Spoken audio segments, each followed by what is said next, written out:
Hi, Malimu, you really were left us without knowing where you are. Sorry, there was a power blackout on my end. That's why I disappeared. Sorry for that. So for those of us who have just joined us, we are still discussing the concept of human capital analysis, which we started this morning. And I was in the process of explaining what is required for you to get that certification as a human capital analyst. And I said that for all of us to qualify for this certification, you need to have covered all the 4 modules which are projected on the screen. The first module is Foundations of HCA, which we covered in the morning.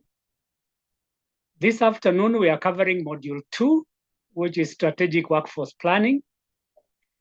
Module 3 will be tomorrow morning, that is Talent Acquisition and Retention. And module 4 will be tomorrow afternoon, which is titled Performance Management and Development.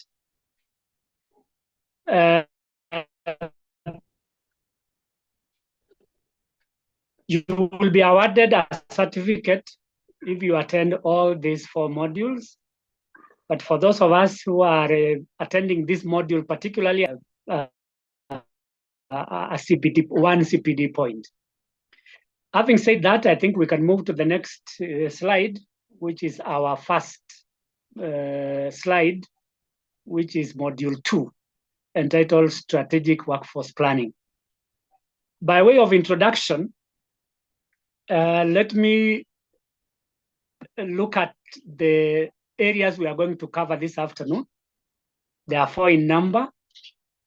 The introduction will cover about 10 minutes. Then the second part is workforce planning and forecasting, which will take slightly about 40 minutes. Succession planning will take about 1 hour.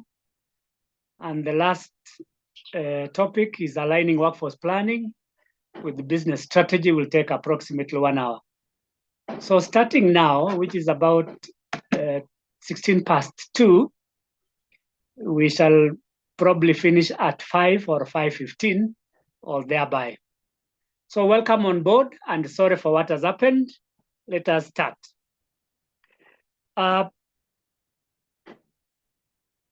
Strategic workforce planning is a very important aspect of any organization. This is because it helps to achieve the corporate objectives of the organization. Without proper workforce planning, organizations cannot achieve their objectives.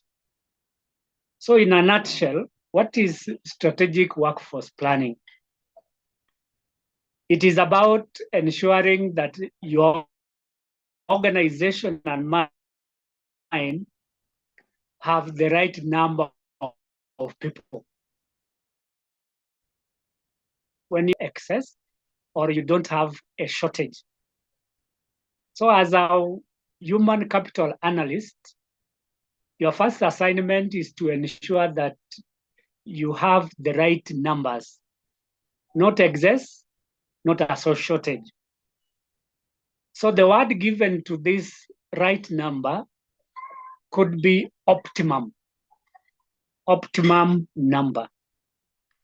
Or other people could say they have enough employees, which means that they don't need to hire more or they don't need to shed off the extra employees.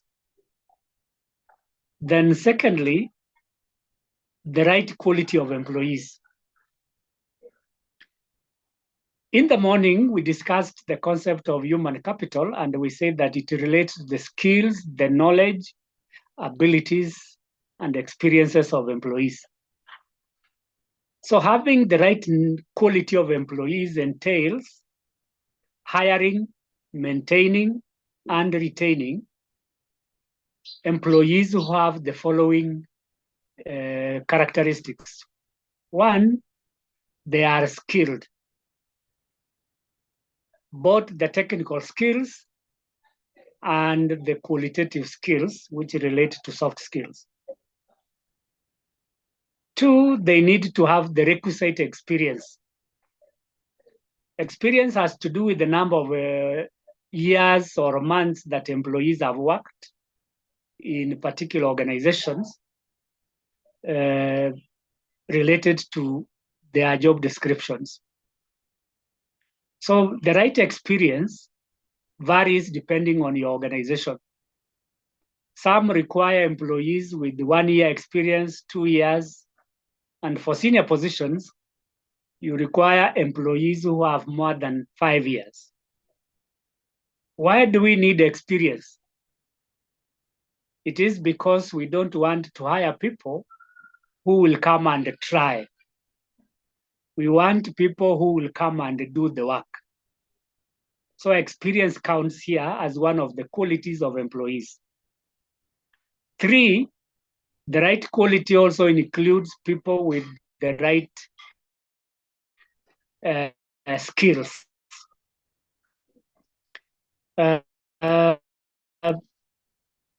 Skills and knowledge. Knowledge is a deep understanding of a subject. So the subject here we are referring to could be human resource management.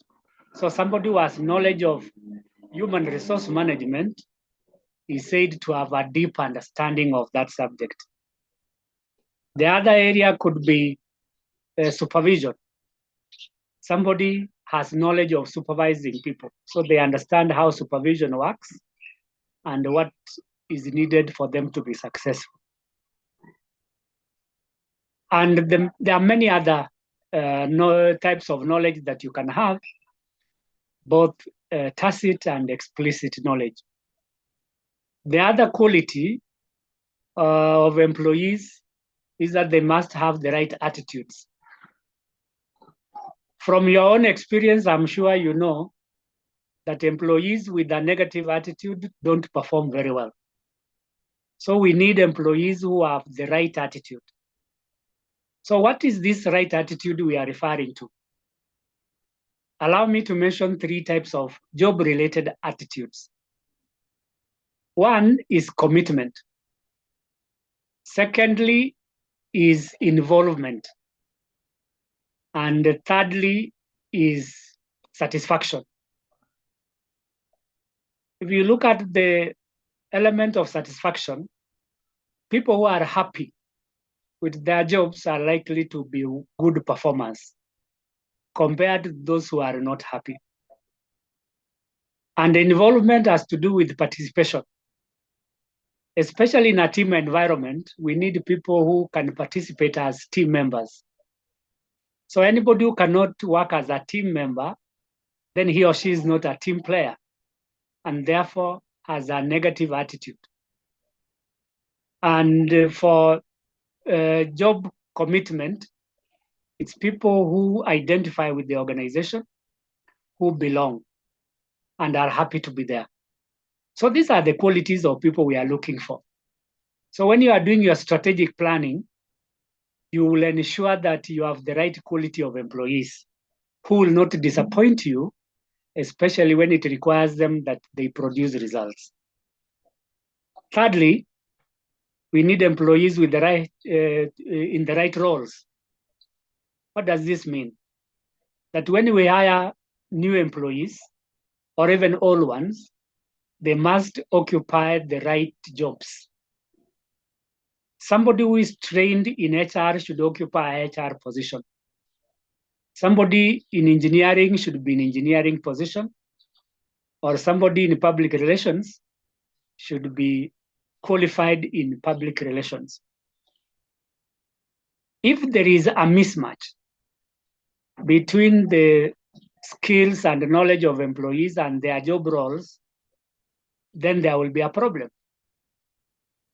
For example, I'm a trained HR professional with so many years of experience. I expect that the organizations that I join will give me the role of a HR manager or HR officer. and not in marketing, not in finance, or not in production. If I'm given a different role from what I'm qualified in, then there will be job incongruence and performance will be affected. So through strategic planning, we are able to assign people the roles or jobs for which they qualify. And lastly, we must have the right people at the right time. In any organization, especially here in Kenya, the normal workday is 8 hours, from 8 to about 5 o'clock. So people should be working within that period of time. That is the right time they are supposed to be at work. And within the week, the right time is to be at work from Monday to Friday, depending on your work arrangements. But if it goes to Saturday or Sunday, and that is a working day, still it is the right time. So in workforce planning, we ensure that people work within the right time. I believe I've made myself clear on that brief introduction. Allow me now to go to the components of a strategy in general, without mentioning human resource in particular. The first thing that you need to look at when you are formulating HR strategy is the vision and the mission. I believe all of us have in their strategic plan the component of vision and mission. I always like asking questions for purposes of participation. And I guess we have all internalized our vision and vision. If I may ask a random question, Mr. Benjamin, what is your vision for your organization? Thank you, Malima. I work with Kenya Airports Authority, and Yes. our current vision is travel stress-free. Sorry, travel to? Travel, and then you put full stop, and then stress-free. I didn't get the last word clearly. Could you please repeat? Travel stress-free. Oh, travel stress-free. Yes. That is your vision or mission? Vision. Vision. Yes. Okay. Anybody who can share their, and what your mission could be longer than that? Anybody? Yes. Benjamin, yes? Yeah, our mission is to provide effective and efficient airport facility and services. Okay. So if we start with the vision,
Plus, we are not getting Mwalimu. Yeah.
Hello, participants. Hello, how are you?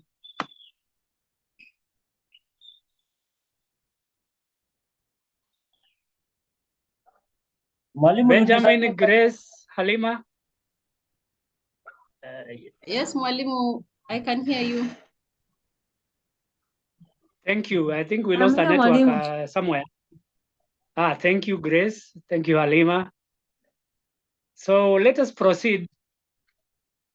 So I was explaining the components of our strategy vis-a-vis human resource strategy.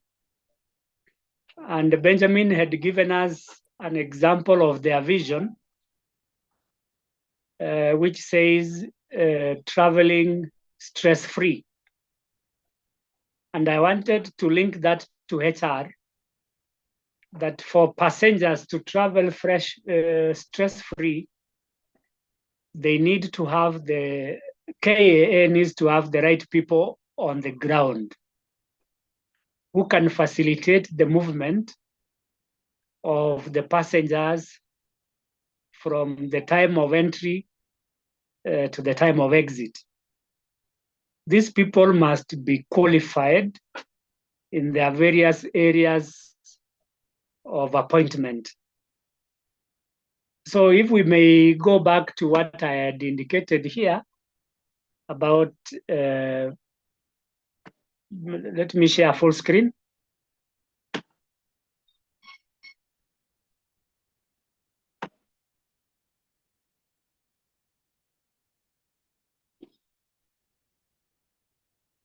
Just a minute, I'll scroll down to where I was. So here we were, talking about the right numbers and the right quality of employees. That for passengers at KAA to travel stress-free, KAA must have the right number of people so that we do not have gaps in the checking in and the checking out. Otherwise, if we have lower numbers, that is, if you have a deficit, then there will be long queues of passengers at the airport. Then the right quality is about the training, the experience, the skills, which the employees must have to ensure that the organization achieves its mission of stress-free traveling. Goals and objectives are derived from the vision and mission statements. Goals are fairly broad and objectives are specific. As it were, objectives must be SMART, specific, measurable, attainable, realistic, and time-bound. So when you are formulating your HR strategy, they should be linked with the strategic objectives. For instance, an organization could be intending to achieve 25% sales increment in the next 1 year, 25%. So what should HR managers interpret this to be? That the employees must reset their targets by 25% in order to achieve that objective. So the objectives that we set during performance appraisals should be aligned with that objective, the corporate objective of 25%. So if they are not likely to be achieved, then you ask yourself why.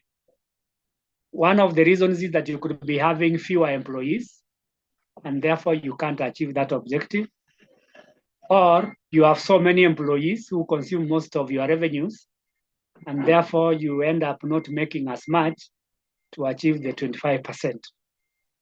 Or generally the work environment may not be supportive so as to achieve the 25%.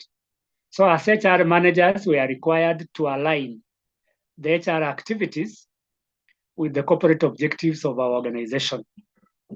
Thirdly, environmental analysis. I believe all of us have been doing this all the time, that you cannot possibly formulate a strategy without analyzing the environment. There are two environments here we are talking about. One is the internal environment, and the second one is the external environment. Based on these two environments, we are able to determine or identify our internal strengths and weaknesses, or external opportunities and strengths. And that is what we call SWOT analysis. So the SWOT analysis will help us to identify internal strengths in terms of employees or their weaknesses. Some of the strengths of employees could be: 1, talented and skilled manpower; 2, experienced; 3, motivated; 4, healthy. And the list goes on and on. Those are some of the strengths of our employees. The flip side of it are weaknesses, where you don't have qualified staff. And when you go to the external analysis of the environment, you will look at the traditional 6 or 5 components, that is political, economic, social, technological, ecological, and legal. As we shall see during this presentation, there are quite a number of aspects related to that environment, which will help us to formulate, implement, and review our HR strategy. And one of which is the legal environment. In the recent past, we have had several government legislations which touch directly on our functions. One of which is in the Employment Act, called SHIFA, and the other one is Housing Levy. These are new legislations arising from the external environment. So as you formulate your strategies, especially with respect to reward, you consider changes in this environment, as well as the economic environment, so that as an organization, you don't incur losses because of increasing the salaries of employees to cater for the new legislations, which are likely to affect the income of employees. The third aspect is strategic choices. So out of this analysis, we formulate strategies. And from those strategies, we make choices. It must be emphasized that the choices we make must be the right ones. As I will take us through, we shall be talking about the process of aligning our human resource strategy with the corporate strategy. So we will look at various strategies in various functions. For example, in recruitment and selection, what strategies do we engage in order to bring on board the right quality and the number of people to help us achieve our corporate objectives? So we'll talk about strategies in recruitment. Secondly, we can look at strategies in training. Training programs can broadly be classified into two. One, on the job, and two, off the job methods. So again, we have choices from among those to make. I will talk about them a bit later. Then resource allocation. There is no way an organization can implement a HR strategy without adequate resources. Allow me to mention from the onset that there are three major resources that we are going to think about when implementing strategy. One, which is the key resource of an organization, and that is human resource. The second one is financial resource, and the third one is the physical resource. The physical resources are the tools and the facilities that our employees use to deliver their services. So again, we shall revisit this resource allocation and see how they work in strategy formulation and implementation. And then the third last is action plans. Action plans are those choices that we make which must be implemented. So we implement the strategic choices. As I will mention again, there are three choices, there are three aspects that we need to consider when implementing or taking action plans. One is the people who will be implementing. Therefore, you assign roles. Secondly is the resource allocation. Who gets what in terms of those resources we have mentioned? And three, continuous monitoring. So implementing actions requires those three aspects. I can repeat. One, assigning duties. Two, allocating resources. And three, monitoring progress. That's part of the action plan. Then performance measurement is very important, and we need to take this as a metric. We need to measure the performance of our department at three levels. One, at the individual level.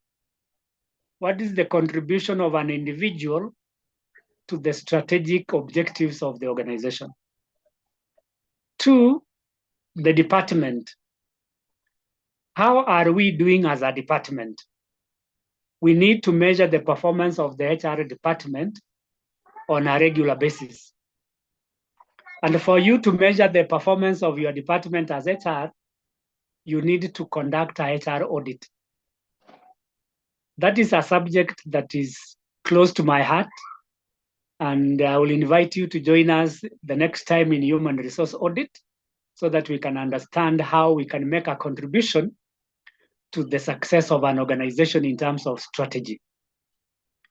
The last one is review and adaptation. That whatever we implemented and measured can change. Why? Because of the dynamic nature of our organizations and also the dynamisms in the environment. When the environment changes, we need to adapt to those changes.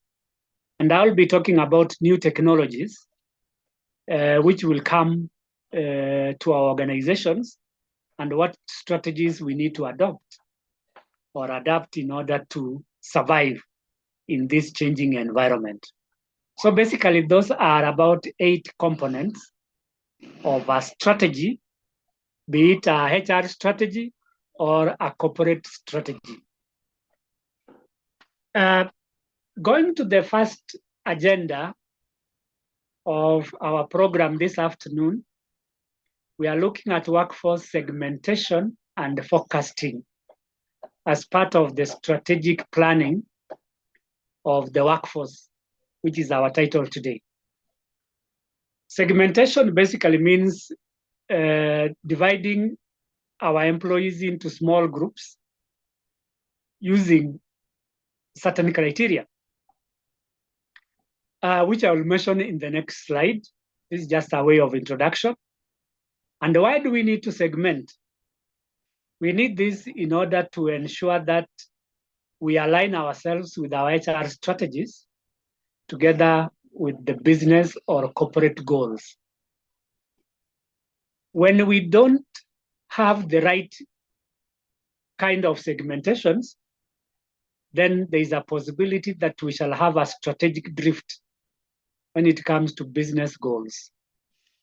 Strategic drift refers to a situation where you miss to achieve your corporate mission, vision, and objectives because our HR strategies are not aligned. So we might be busy working on our HR strategies and yet missing on our corporate objectives. So as I will mention, there is need to align our HR strategies in all areas so that we achieve our corporate objectives. What are the common aspects of segmentation? As I indicated, this is where we are talking about dividing our workforce into various divisions. I've given several of them, about 7, starting with demographics. And I will be asking us questions so that we know why we are doing this segmentation as we move forward. Demographics have to do with age, gender, education, religion, and sometimes training. Our workforce is composed of different age backgrounds. There are those who are about to retire. There are those who are in their middle ages. There are those who have just started. So age is a very important aspect, especially in strategy. If I may ask then a question, and anybody can answer in no particular order. When it comes to age, we can look at age in terms of the number of years that somebody has, or age in terms of the period in which they came into the organization. There are those who have been there for 20, 30 years. There are those who have been there for 15, and there are those who have been there for less than 5 years. So if you were to reduce your workforce in terms of those who came to the organization either first or last, which one could you consider as one of the criterion for reducing the workforce? Those who came first or those who came last? So that's a general question I'm asking.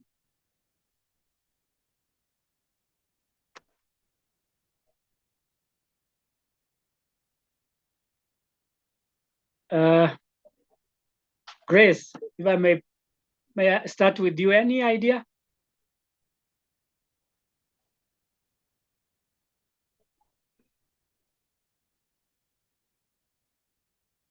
It seems we don't have Grace online. Halima?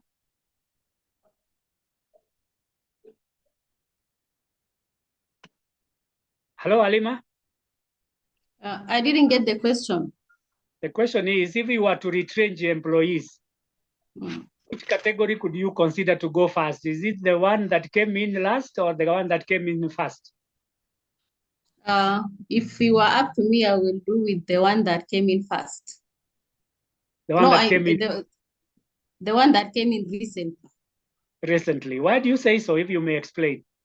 Because for the employees who have served for longer period, the Yes. company have invested a lot in them in terms of capacity building and training and Yeah. inculcating the culture of the organization Yes. vis-a-vis as someone who has just been employed recently Mhm. and who is learning the skills and the culture of the organization.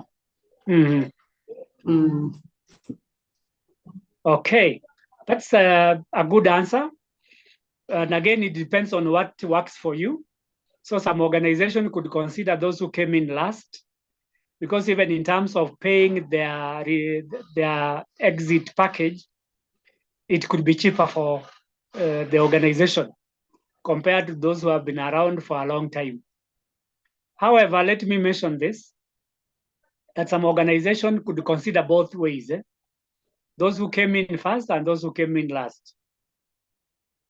Those who came in last have the talent, have the new skills, the new knowledge that we could need, especially in a dynamic work environment in which we operate. So retrenching people who came in last could be detrimental, because you are sending away young people who are more agile or flexible, who have newer skills and knowledge. And allowing these people to go fast could affect your organization.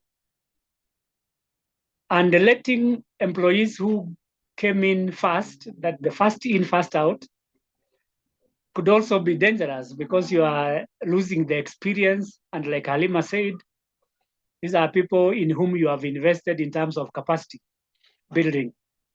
So you could be losing experience, you could be losing organizational memory if you let these people to go. However, you can find a balance in terms of performance. But it doesn't matter how long a person has worked. All that matters to an organization is performance. So if an employee who came in first is not doing well, you can identify them for retrenchment.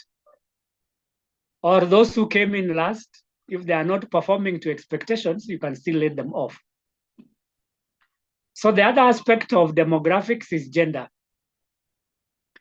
For people working in the public sector, gender equity and balance has been a very important aspect, especially in terms of appointments, from the top organs of the organization to the lowest level. So we need both male and female employees to work in an organization to ensure that we have the two-third representation in our workforce. I believe those of us who are working in government have tried to create this balance in their recruitment and sorry for that, in their recruitment and selection processes. On education level, many organizations emphasize that if you have a postgraduate certificate, then you have a better chance of being employed. And by postgraduate, I mean people who have attended college and therefore have a certificate or diploma, people who have a degree, or people who have an advanced degree, that is master's and PhD. Today, many organizations are really not emphasizing the papers that people have. What is important to them is their performance. So if somebody has a diploma and can do well than a degree holder, so be it. We want people who can deliver results. But in terms of critical thinking and decision making, we need educated people, well-educated people. And that is why demographics matter to us, HR managers, because education is one of the key predictors of performance. The other aspect of segmentation is job roles. I have given a few examples there by function, by department or job level. Let me address myself to two aspects, like job level. In an organization, depending on your structure, there are three basic levels. One, junior staff. Two, supervisory staff. And three, senior management. All these people perform different roles. And when it comes to strategy, especially in deployment and reward management, compensation and reward management, we consider these job levels. What are the people at the lower level earning, the mid level, and the top levels, so that we can segregate the compensation levels depending on the job holders of those roles. For department, there are various departments in most formal organizations, like IT, human resource, or marketing and finance. All these perform different roles. And again, when it comes to strategic management, especially HR strategy, we want to think about three things. One, career development, that we can develop people's careers within their departments so that everybody acquires skills related to their areas of specialization. If we develop careers in like HR and then you are taken to a different department like finance, then your career progression will be distorted.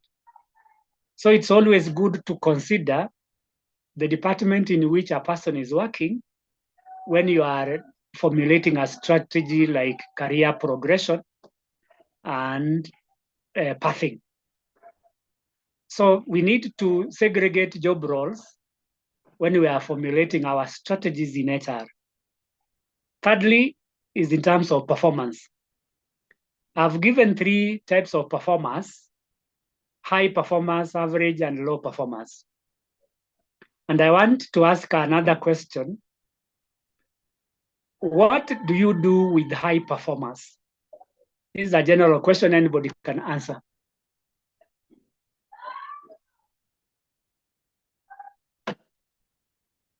Marim, what do you mean by what do you do with high performance? Those people who deliver results according to expectations and target agreements, and also exceed. Those are the people who perform well. Those who exceed their targets. What do you do with them? You reward them, you motivate them to stay in their organizations and maybe build their capabilities and capacities to a higher level so that they're able to deliver. Yes. And is there anything that you can do with their job so that they can be motivated? You can enrich their jobs Mm-hmm. so that they have more roles. You'll find that mostly those people want to be challenged, so Yes. Mm-hmm. they want roles that can challenge their skills and capabilities and all that. Yeah, that's correct. That some of us want or like challenging tasks. And for HR managers to satisfy this need, they need to redesign their jobs. And from a theoretical point of view, that's what you call job enrichment. Making the job more rewarding, more interesting, and perhaps with more responsibilities. Thank you, Grace. How about average performers?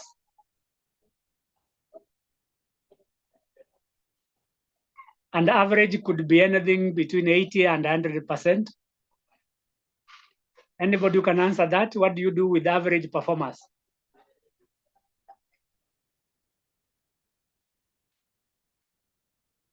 I think you can assess on the weakness.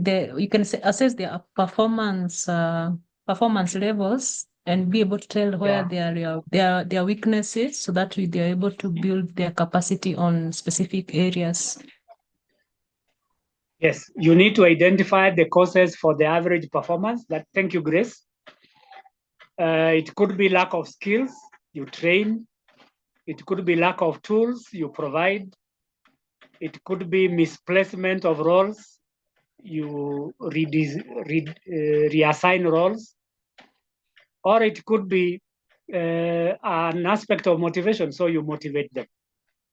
So you need to find out, as a HR capital analyst, to find out what is the cause of this. And that's why we said earlier on that there is a type of human capital analytic, which we call the descriptive analysis, where you are finding out what happened, how it happened, and then you look at the causes. Then lastly, the low performers. These are people who don't achieve their objectives at the individual level. So this could be candidates for which kind of decisions?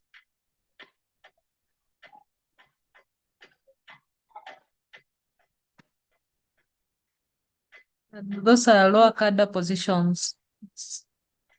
The support, maybe the support.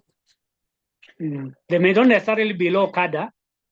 It could be even at departmental or HOD level, and they are not performing.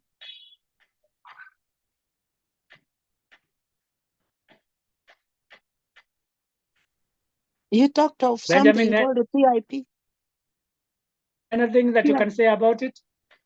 PIP. Yes, I said the redeployment. Mm-hmm. Low performance. Alice, go on. PIP, performance improvement plan or something. Yes. More training. Yeah, especially for low performance. Yes.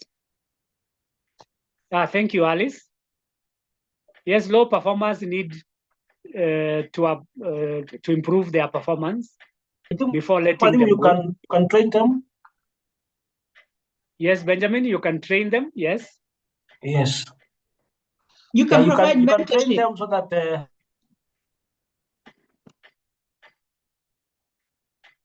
yes, go on. Give them some incentives if it can allow. For some managers, yes, incentives can do. Yes, Virginia? You can provide mentorship. Oh, yes, mentorship. Yeah, mentorship and coaching.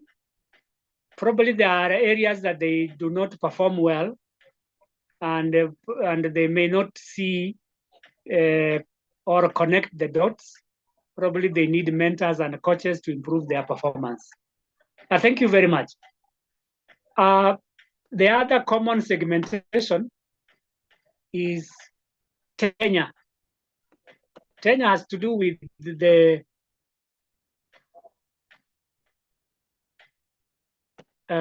just a second, I wanted to move this elsewhere.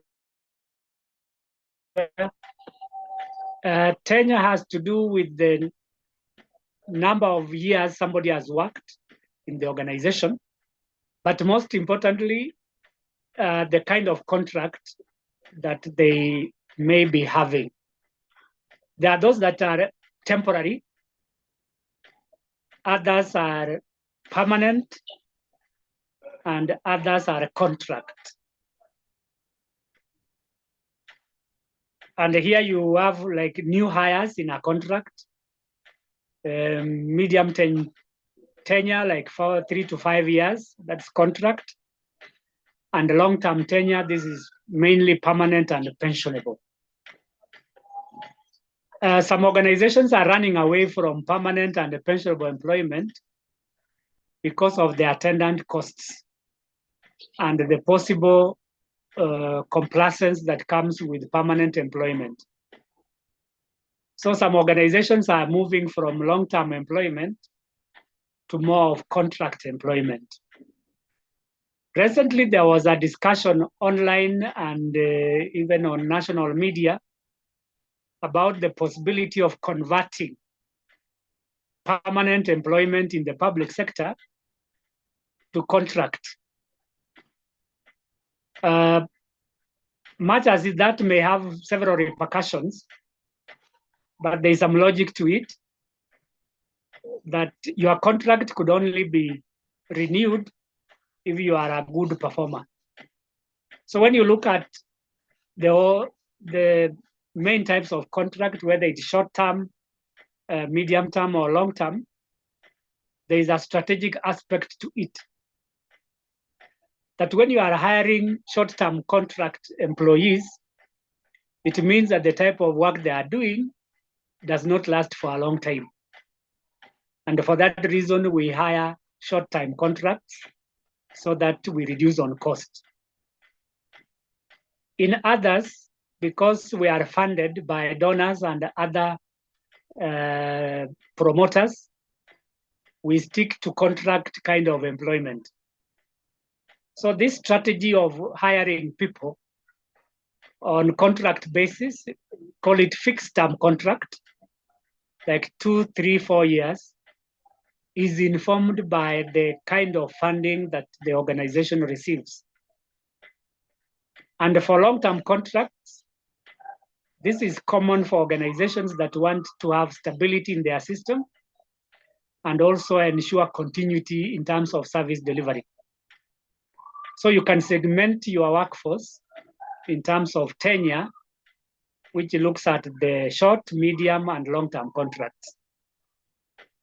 The other common segmentation is skills and competencies. There are those who are in the technical fields, like IT, machine repairs. Those are technical skills. Others could be having leadership abilities. And especially if you want to identify people with potential, this is an area that you could wish to look at. People with certain leadership abilities. Allow me to quote Chinua Achebe's book called The Trouble with Nigeria.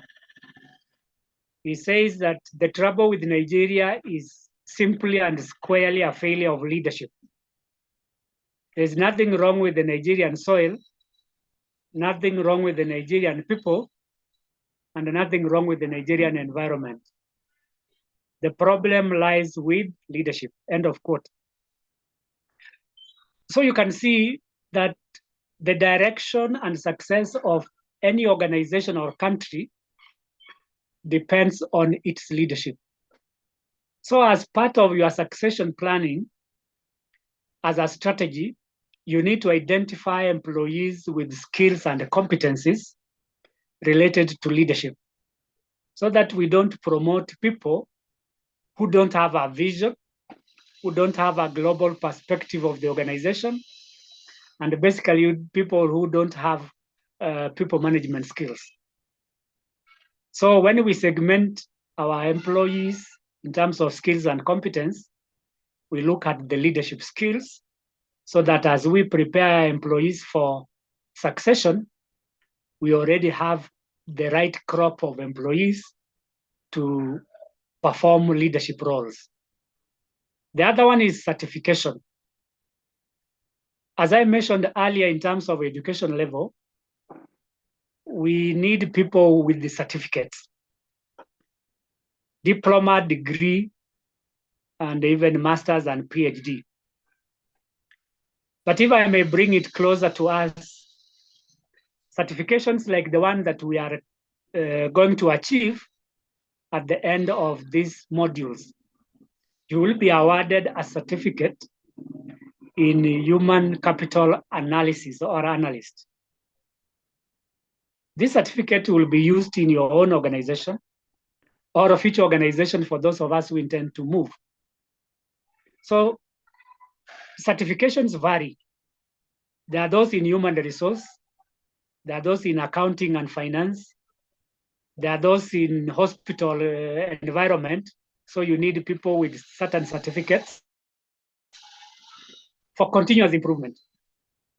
As we all are aware, continuous improvement is key, and therefore people with those certifications are likely to survive in the organization in terms of retention. So we look for technical leadership and certifications, especially for retention and succession planning. The second last segmentation is employment type, full-time, part-time, contract, or temporary, which I've already alluded to. So we segment this for strategic planning reasons. Full-time, we can prepare career progression. But for part-time, it's a bit difficult, and contract. Contract are people who come for a particular assignment and they leave. And therefore, there is no much strategy we can employ, except for the fact that they come, do an activity or a project that we could not do on our own, and then they leave. And there are others that are temporary, which they may work like 2 days, 3 days a week or a month, or 3 months. So these temporary are not permanent, and they come on board on a need basis. So when it comes to strategy, you can only hire temporary employees, especially during peak hours. Some of us could be working in a hotel or a hospitality environment. You need more people at certain periods of the day. Probably lunch hour. This is when people or many clients come for lunch, and therefore you need more people. Or late in the evening when people are looking for supper, temporary employees could come in. So when it comes to employment, apart from having full-time employees who provide support, who provide basic services, we need temporary workers on a short-time basis to supplement those full-time workers. And lastly is geography, location, regional office, and remote workers. We need to identify the locations where these people are working. Why do we need location? Because of transfer reasons. When we need to transfer our employees to different locations, we need to determine these specific locations. Ideally, a person who has been working in Nairobi for a long time and has never worked in Northeastern or Garissa, to be specific, such kind of transfer can be effected. But again, you consider the possibility of the person performing well in an environment which he or she is not used to. Therefore, it requires us as human resource managers to have a conversation with the employees that we are transferring to a different location, so that we can, one, get their ideas on whether they would like to move. Two, understand whether they can function effectively in their new location. And three, consider their family backgrounds in terms of relocation costs with the children and spouses. Moving an employee from Nairobi to go work in Northeastern, an employee who has many kids in Nairobi, can be very challenging and can actually lead to resistance. So it is important to segment employees in terms of location. Preferably people working in their locality where they are used to. For regional offices, you can do the same. And for remote workers, you may have to determine which jobs can be done remotely and which ones can be done on-site. If I may pick an example of an engineer, those of us working in manufacturing, an engineer can work remotely when he's providing feedback or is giving an advice, but cannot repair a machine or replace one from remote locations. So there are aspects that we need to consider when we allow our employees to work remotely. So in terms of segmentation, that geographical aspect is very key when it comes to strategy. I'm not sure whether there is anybody who has a comment on the types of segmentation before I move to the next slide. Anybody who has a comment or something to add?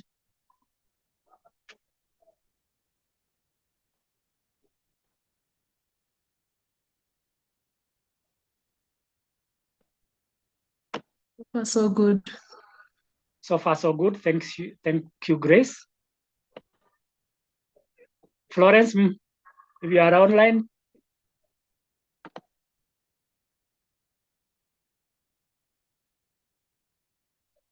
Seems that we don't have her. And lastly, probably Jane can react. Jane, if you are there.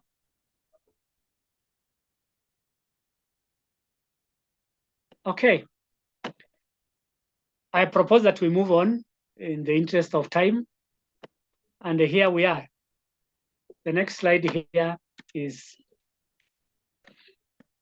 workforce forecasting.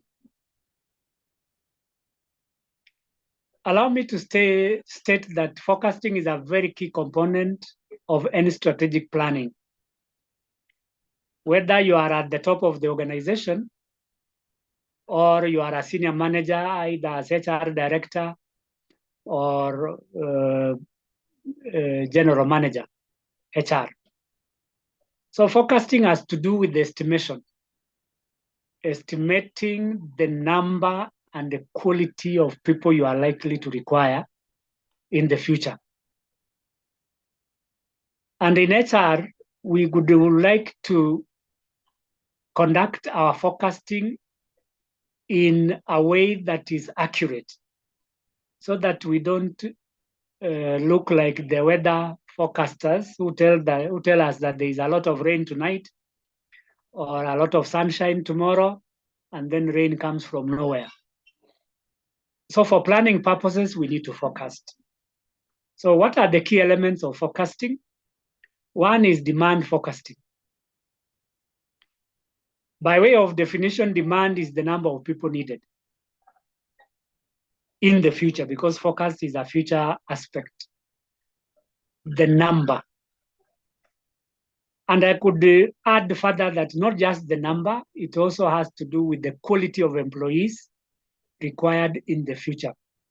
So demand has to do with two things: the number, and two, the quality of employees. Without these two components, we may not achieve much, because we may approach the future without knowledge of the numbers that we need. I will be mentioning some of the aspects that will enable us to do forecasting, one of which is changes in the environment. A particular changes in the environment could be technology. Grace mentioned in the morning that we are now embracing AI tools to conduct our businesses. So if AI is likely to take root in our organizations, then the numbers and the quality of our employees are likely to be affected. Knowing well that AI can perform the work of many people, the number of employees are likely to be affected, meaning that we may have to reduce. But again, with new technology, there may be other components that may need more staff. So it's not always true to say that when you bring in new technology, the numbers will reduce. In some cases, numbers can increase depending on what needs to be done with this new technology. For example, we will need software developers, we will need data analysts, we will need troubleshooters, especially when the technology goes down. So we need these people in future, even if we embrace new technologies like AI. So demand forecasting is important so as to identify market trends and possibly workload projections. So when you bring in new technology like AI, the workload is likely to reduce. Secondly, another element is supply forecasting. Supply is what is likely to be available in the future. Availability. Allow me to give an example of an organization that is growing. Without mentioning particular names, an organization may want to open a branch either in Uganda, Rwanda, South Sudan, or Tanzania. With this expansion, we need new employees to work in those offices. So if in your strategic plan, you have an expansion strategy of opening up new branches, you will need more people. Meaning that the supply of your employees is going to be lower because you are growing. So supply forecasting will tell us the number of available employees vis-a-vis the number of employees that we will need. And for us to do that, we need to do an internal and external analysis of our workforce. So the internal analysis, we look at the headcount, which we started with in the morning. Headcount has to do with the total number of employees that you have. And then you look at the external market. What is the labor market like? What are the changes that are taking there? To which direction are we moving in terms of the various jobs that we are likely to require in future?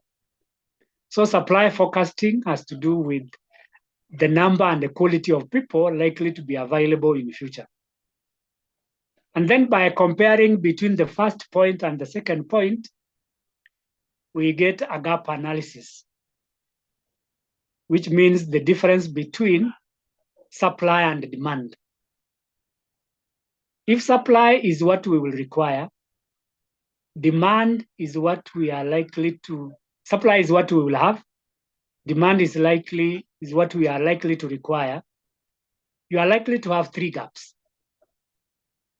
And I will want us to respond or react to these gaps, if possible. And I will ask a question. When demand is more than supply, what is the gap? I repeat, when demand is more than supply, demand is what you want, supply is what you have. When demand is more than supply, what is the situation? Maybe you need to recruit. Before you recruit, what is the situation first? What is the gap? The situation is that you have few people than the people you require for the jobs. You have less supply of the people, the skills you need. Yeah, thank you very much. When demand is more than supply, it means that you have a shortage. A shortage in terms of numbers and a shortage in terms of qualities. Thank you, Alice. What about when demand is more than supply? Sorry, when supply is more than demand, that you will have more than what you require. What is the gap?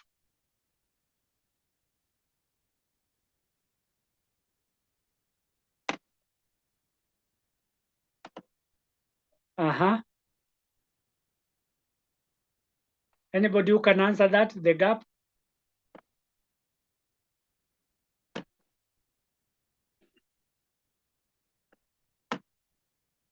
Okay.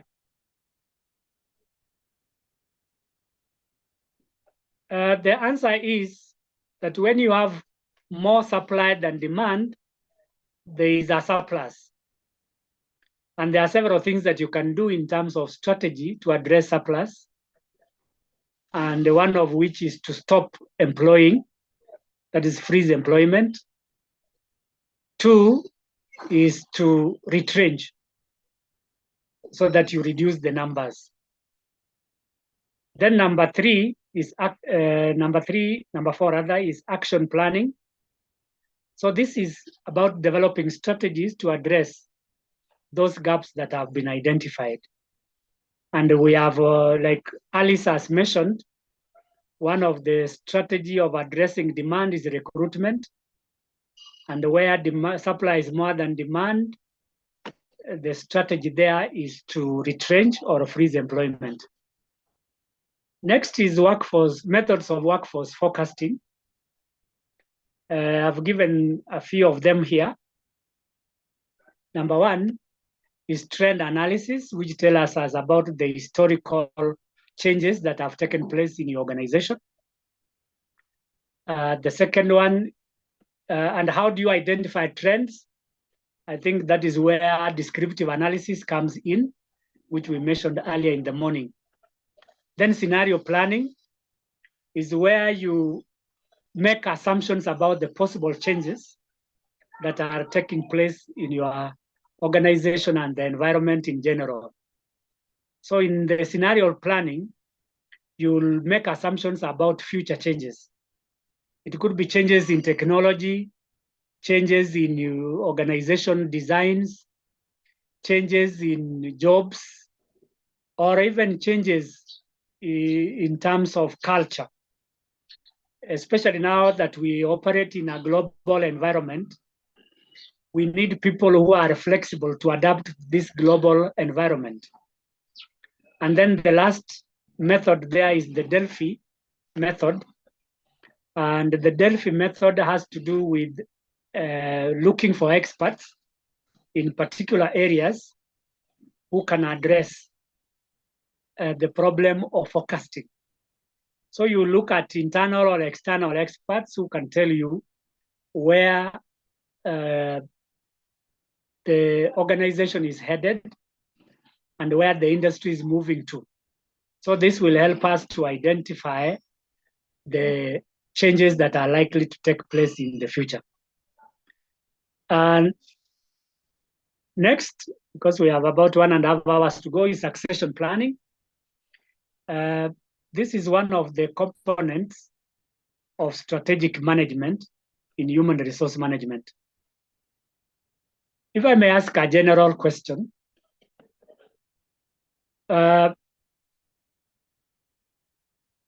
succession planning is about identifying and developing internal talent. Why do we need succession plan? And that's a general question that anybody can answer. Why do we need a succession plan?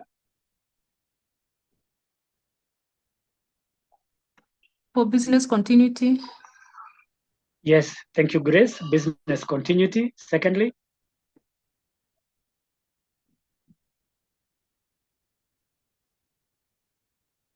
you also need people who can be able to deliver on the vision and mission of the organization. Oh, yes, to deliver on the mission and vision of the organization. Yeah, based on what you have said, continuity and people can deliver, succession planning becomes handy. That the mission, vision, and corporate objectives are dependent on competent employees. And these are the people for whom we are preparing succession plans. We want a sustainable environment where we have a pipeline of talented employees to deliver on the mandate of the organization. So the mission and the vision of an organization cannot possibly be achieved without succession planning. And this, like Grace has mentioned, business continuity and ensuring that we retain valuable skills and knowledge. Retention. By preparing these succession plans, we ensure that those good performers do not leave the organization. And the part of succession planning is equipping employees with the new skills and knowledge so that they can be functional in the future. So that is succession planning. What are the steps in succession planning? these are the steps. One of the steps is to identify key positions. Suppose, just an example, suppose I want to prepare a succession plan for a clerical officer or clerical officers in the human resource department. That is one way of identifying our role. So what is this that we can do in order for us to identify these critical roles? So the question we will ask, is a clerical officer a critical function, or what is it? So the question I want us to answer is, which roles could be key for the success of the organization?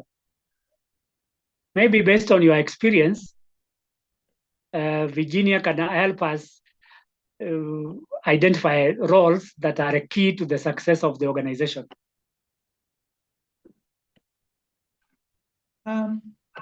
You can determine by the extent of maybe supervisory capacity or managerial capacity that is involved in that particular role. Yes, could you mention a particular role or a position that is key to the success of your organization? You could say chief officers. Chief officers. Yes. Okay. Yeah, those could be, depending on your organization. Again, if chief officers are important, then this is one of the positions you have to identify for succession planning. And HR then manager is a key role. HR manager, yes. We don't want to forget ourselves. HR managers are key roles. In my previous presentations, somebody was asking, what is the future of HR in the face of AI? Do we have a role to play? Maybe Grace can respond to that now that you have mentioned HR.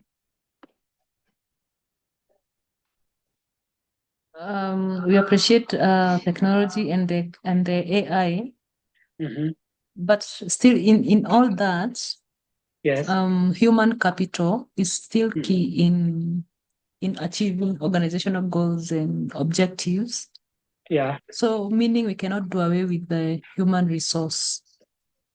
Yes. As much as the only thing I think we can do is to empower and work so hard so that the human capital is able to interact and work closely or together with the technology, in this case the AI, in realizing the the organization objective. So we cannot do away with the human capital aspect. And I think in some other classes we are able to defend that we cannot completely do away with the human capital. It's still key.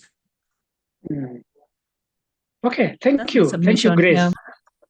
Yeah, your submission, the lawyer style. Yes, it is important for organizations to continue having the human resource component. To me, for 3 reasons. Like Grace has said, the human capital is important. The only thing that AI do not have is 3. 1, decision making. AI can provide all the data, all the information, but we need HR managers to make decisions. For example, now that we are talking about succession planning, we need HR managers to make decisions on who should take over from who, based on the information that we gather from AI. Number 2, critical thinking skills. AI does not have any critical thinking skills. They can only gather information from different sources, but it takes a HR person to interpret that information and make informed decisions.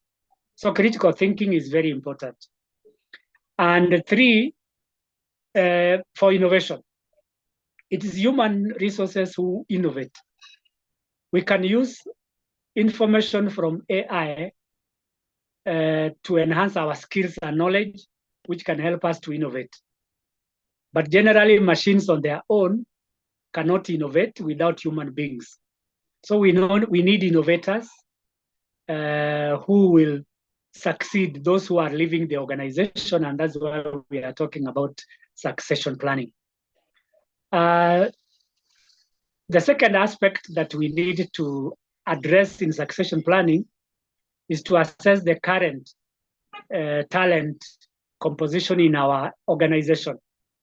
So who are these employees with potential? I can give 3 or 4 examples of employees with the potential. One, these are the people who are high performers.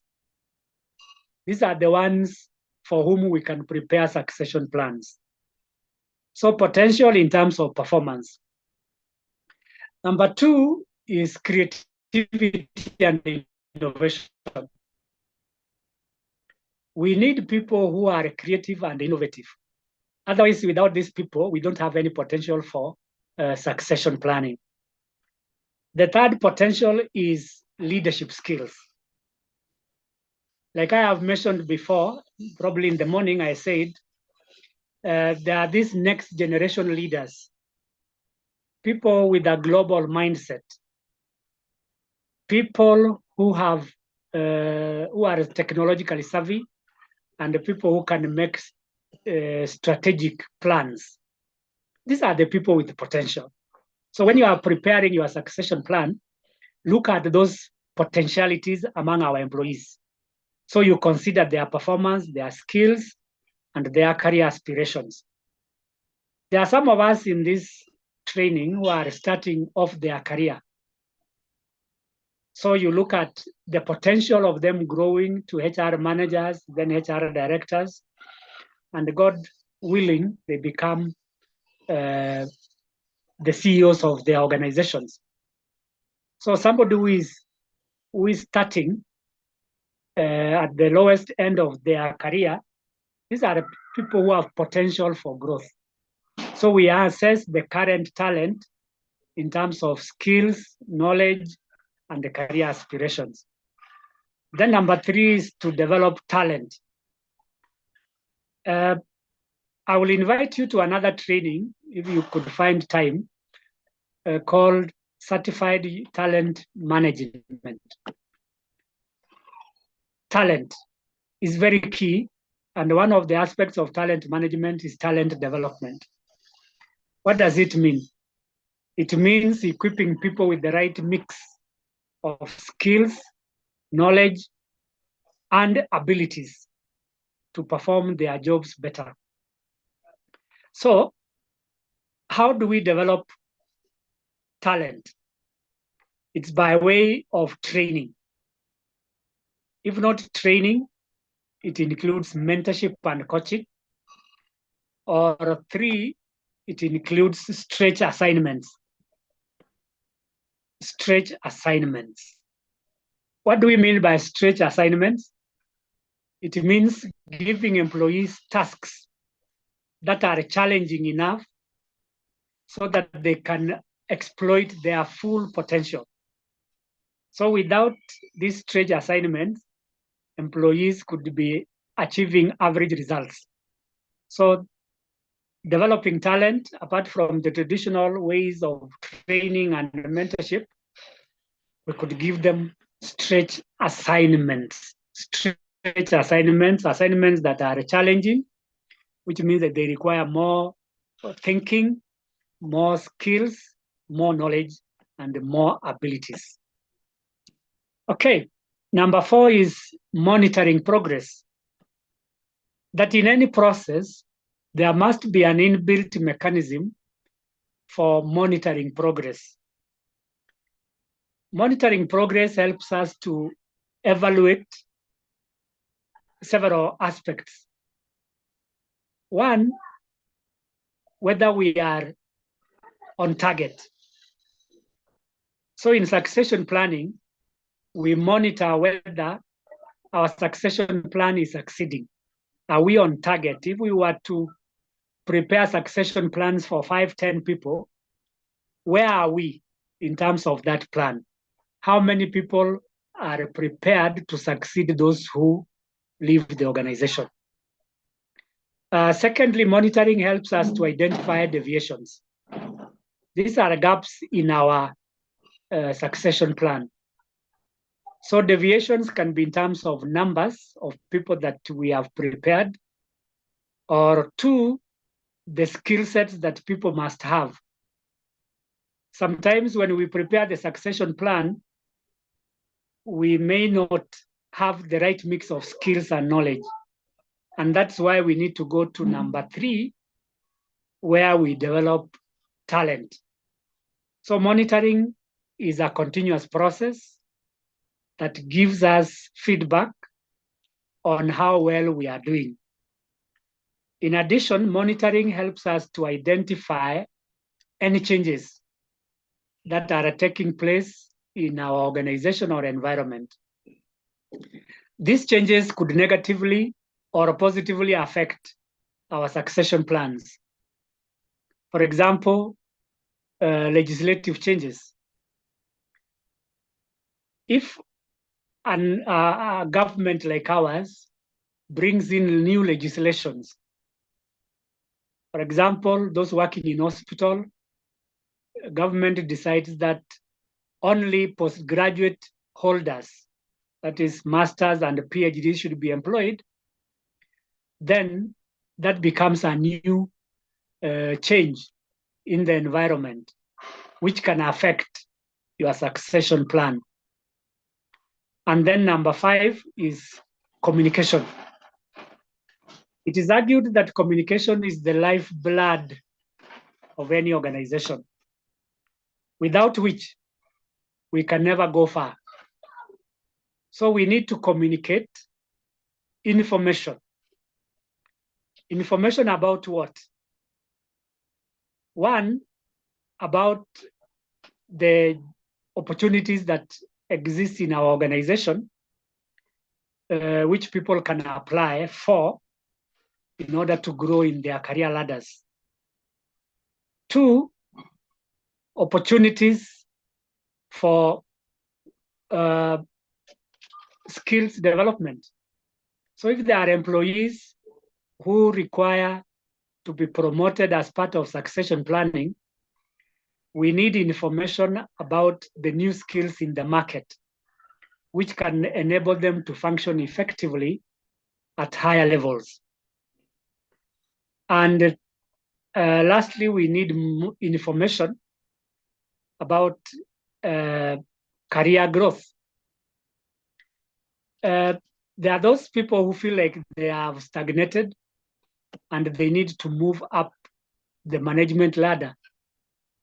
So that stagnation can be addressed through communication of other opportunities that exist within their departments or in other departments if they need to broaden their skills and knowledge in other areas. And then we need to address the element of talent pipelines. A talent pipeline, as I have indicated, is a process of attracting, developing, and nurturing those potential candidates for future engagements. At the moment, we don't have people who are ready to succeed others, then there is a problem with our talent pipeline. That means that our pipeline gets dry, especially when we are expanding in our organizations. Organizations, as I have said, can expand in 2 ways. 1, in terms of markets, where you open new branches, or 2, in terms of products, you diversify your products. So we need qualified employees to occupy those positions which arise out of this expansion.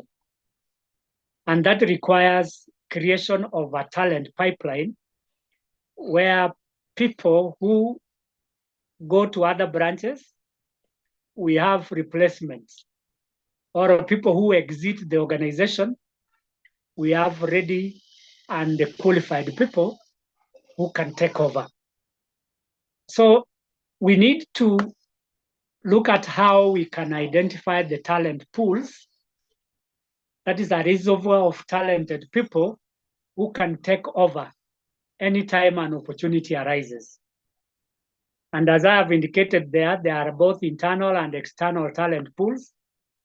The one that you can be in control of is the internal talent pool, because you have a list of qualified people within who, at the click of a button, can be called upon to take over higher positions. But for external talent pools is where you may have to contact employment agencies who have a database of talented and qualified employees, and you can tap into this database, which means that you must create a link between yourself as an organization and those other organizations that have a database of these talented and potential employees. And this can be at any level. It could be at the mid-level or higher levels. So such organizations have talent pools from which we can tap. So how do we create this talent pool or pipeline? Just like in strategic planning, we need to identify those critical roles. Which ones do we want to develop? Especially in the current environment where IT has become critical. So we need people in IT in order for us to prepare their pipelines. So if IT is a critical component, it could be one of the roles that you need to identify. Grace said that we need HR people. That could be a very important role. Alice mentioned that they have chief executives. We also need those people. So the first step in talent pipeline development or building is to identify those critical roles which are key to the success of your organization. Then the second step is to identify the sources. There are usually two sources of employees, the internal source and secondly, the external source. The internal source are the people who are already in the organization. These are the ones to be prepared for succession planning. So we identify candidates who have the right mix of skills and knowledge, either through employment surveys or through performance appraisals.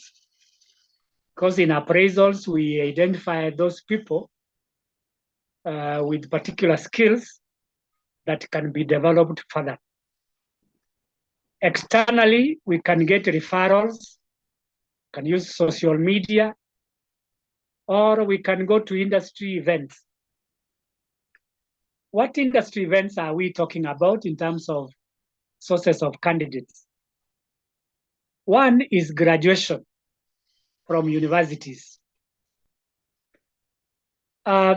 Some universities, I believe there are some of us who are working in a university or in an institution, you attend graduation events and you can identify those people who have graduated with the skills that you need. Another event is trade fairs. You go to these exhibitions and you can identify talent. If it's marketing, you can identify talent from those marketers. Or if not trade shows or fairs, It could be from you advertise on your website. People, especially now that there are high levels of unemployment, look for job opportunities on websites of different companies.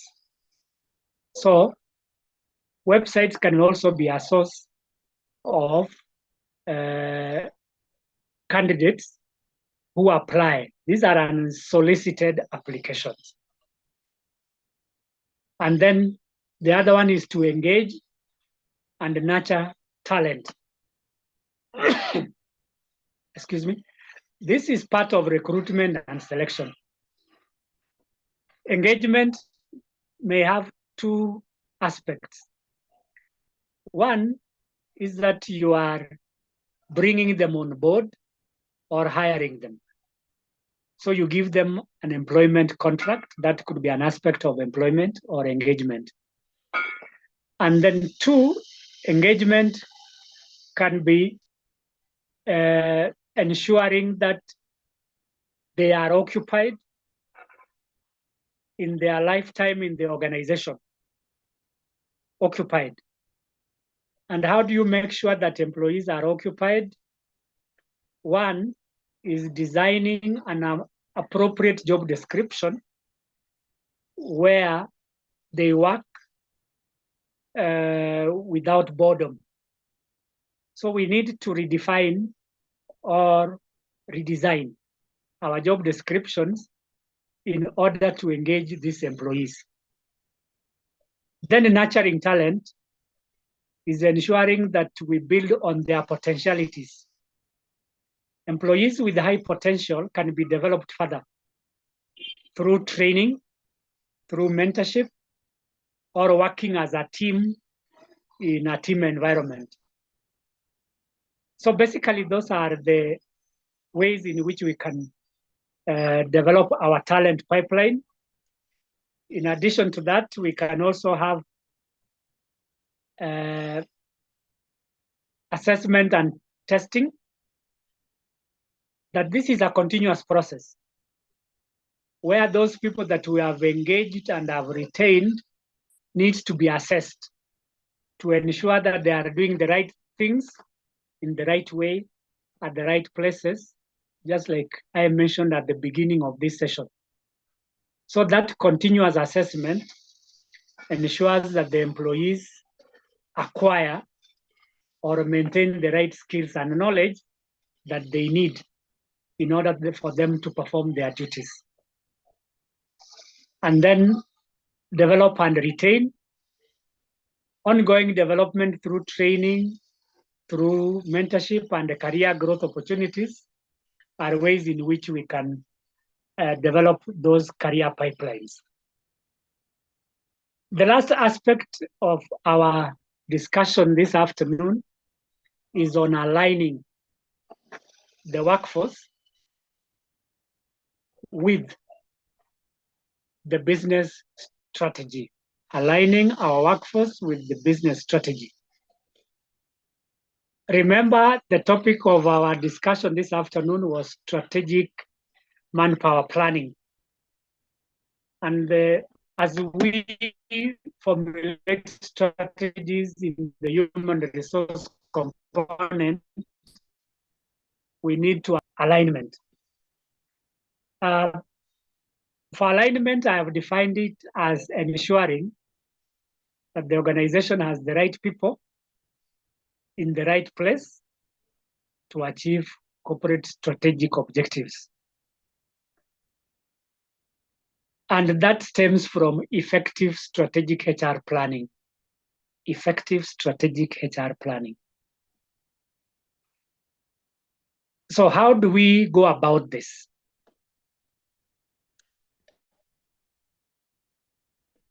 It is through the following. Number one is understanding the business strategy. I have highlighted a few parts in this slide, one of which is to review the strategic objectives. Key among them is the mission, vision, and long-term goals. If I may ask a general question for purposes of understanding, what is the mission of an organization? What is a mission? I guess this is basic knowledge.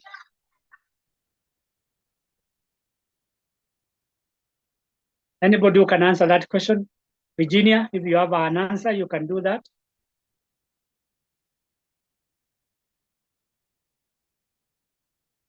Sorry, what was the question? The question is, what is the mission of an organization? What's a mission? The mission is what the organization intends to achieve. Is that different from a vision? A vision is a forecast of what you would like to be. What you would like to be. And the mission, you can reframe it. The mission is what you intend to achieve, what your goals, what you set as your targets for the future as an organization. Okay, anybody who can, yes. What you have said is more of a vision, where the organization intends to be, or what position it wants to occupy in the long term. Just like we all had a vision in our childhood, like Polycarp could have wanted to be an engineer. So the vision was to be an engineer. Or Grace wanted to be a CEO.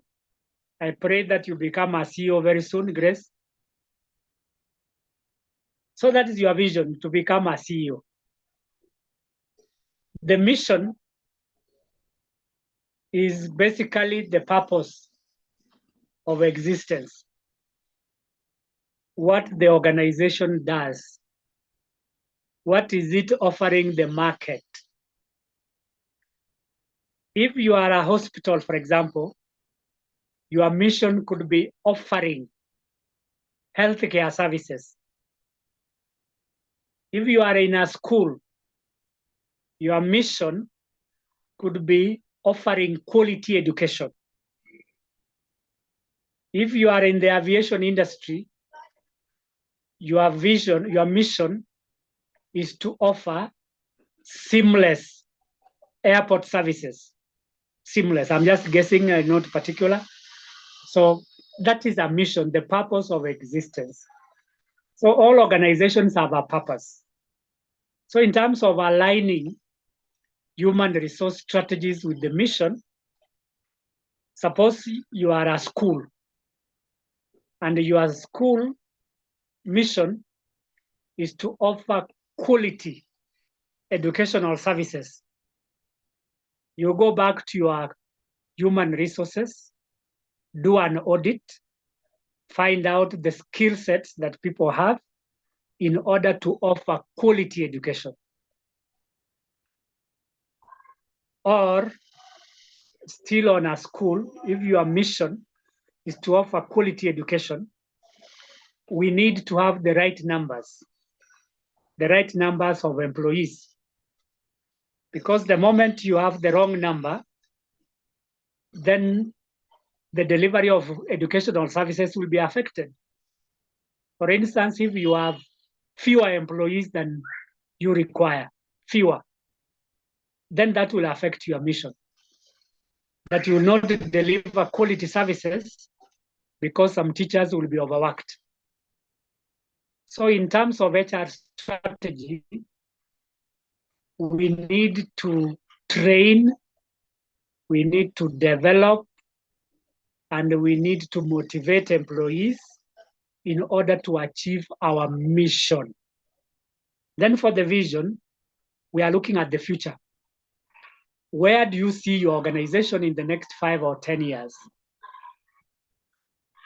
I've had many organizations having a vision like being a market leader in East and Central Africa in the provision of healthcare services. That's a hospital environment. That vision suggests that you want to be the best in East and Central Africa. So you must work in order to be the best, because you are not alone in the provision of these healthcare services. And the only way you can work is through your human resources to achieve that vision.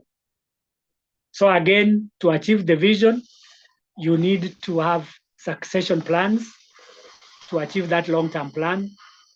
2, you have training plans to achieve that vision.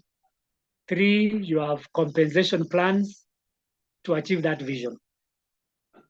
So we need to understand the mission and the vision of an organization in order for us to formulate strategies. For long-term goals, still on bullet 1, is that these are the long-term objectives which could be broad in nature. Long-term. An organization may have long-term objectives, for example, automating services by the year 2027.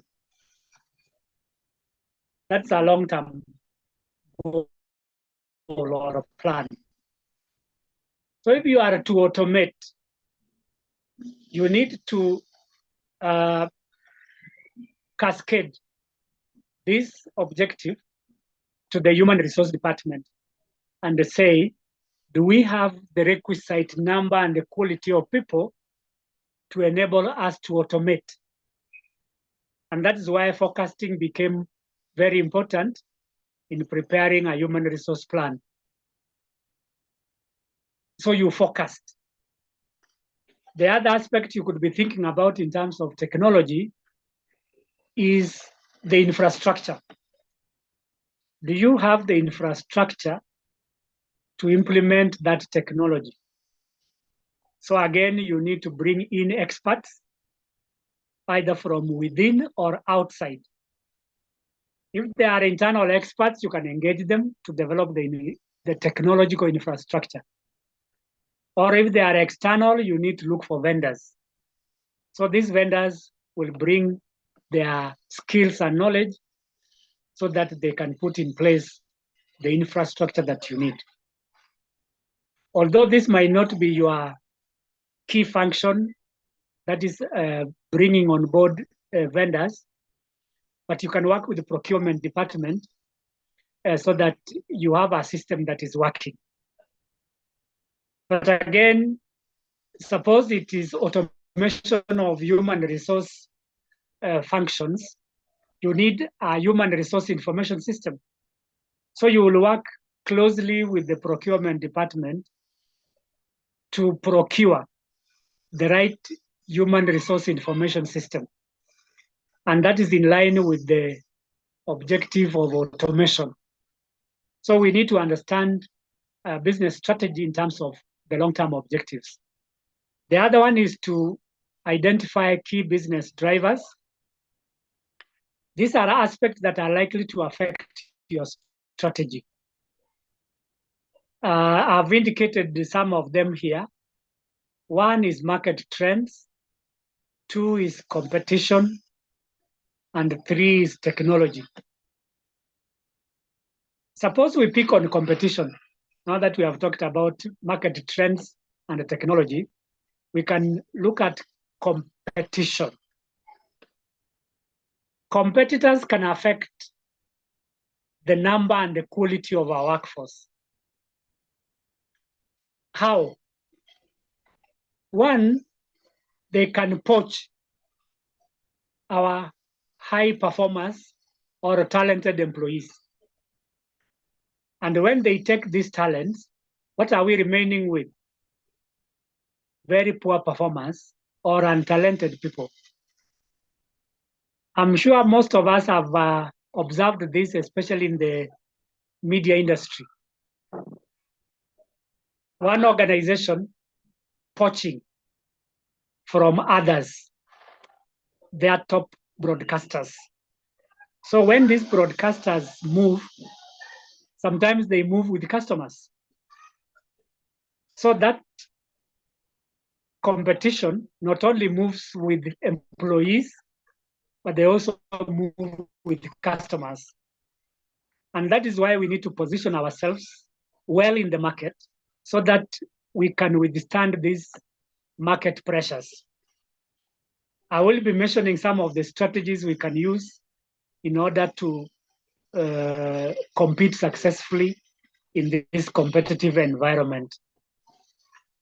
The third aspect under understanding business strategy is to assess the strategic initiatives that the organization is currently undertaking.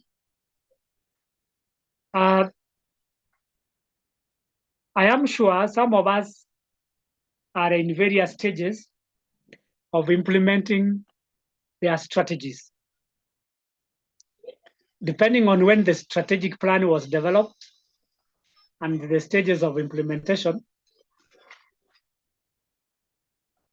allow me to mention maybe growth strategies. I have mentioned a growth strategy like opening new offices. I want to mention another growth strategy where you want to enter a new market through mergers or acquisitions, which you can call strategic alliances. Suppose this is your strategic initiative. This has human resource implications. That when you merge, there's a possibility of duplications in various functions. So what does that mean to a HR manager? That there is a possibility of merging certain departments or functions. And when you merge, the resultant effect is redundant employees. If you cannot redeploy them as a strategy, then you may need to shed them off through retrenchment. So a strategy such as merger or acquisition may affect the numbers and even the structure of the organization. If it is a project, maybe a project within your organization, and this project could be anything in HR or in another department. Suppose it is in another department like production, where you are producing goods in a manufacturing sector. You want to install new machines that could make your work easier and better. As a HR manager, you have to think about this project in terms of recruitment, training, reward, and others.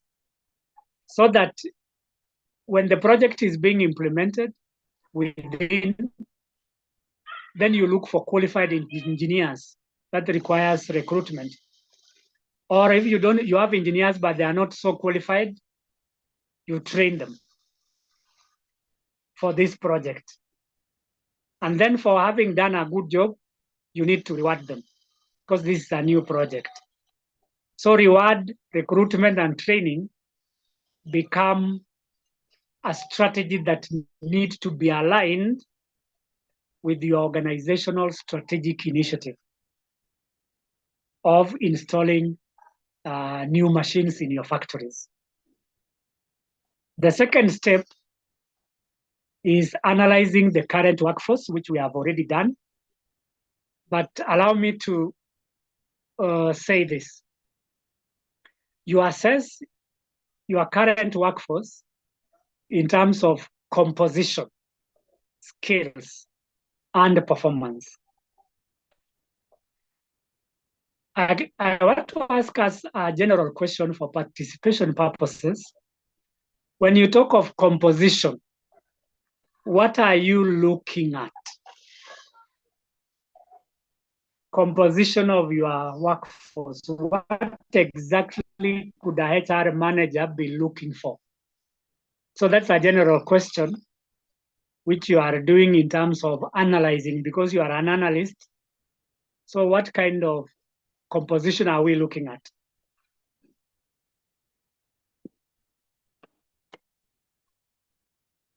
Hello, members. Anybody can volunteer composition?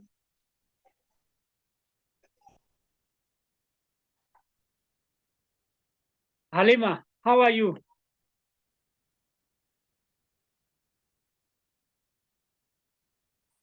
Okay, I've lost Halima. Polycarp? Looks like Polycarp is not available for comment. Grace? Sebas? Yes, Alice, I can see you are on. Yes, Alice? Yes, I would think composition is with reference to the mix of skills and abilities and attitudes. Yeah. Yeah. The composition of, it says composition of skills and performance. So it is like the mix by those, including those demographics. You said the age, the skills, the education. Yeah, Yes. the skill mix. Yeah. Now, if you look at my statement, Alice, I have yes, said that you need to understand. yes, You need to understand the composition, mhm, skills, yes. and the performance. So composition part. The workforce composition. Yes. What could it refer to? What Anybody skills? can help Alice? Malima, I think what you mean here is Yes, Benjamin. yeah. Let me try. Yeah, I think composition here means Yes, sir.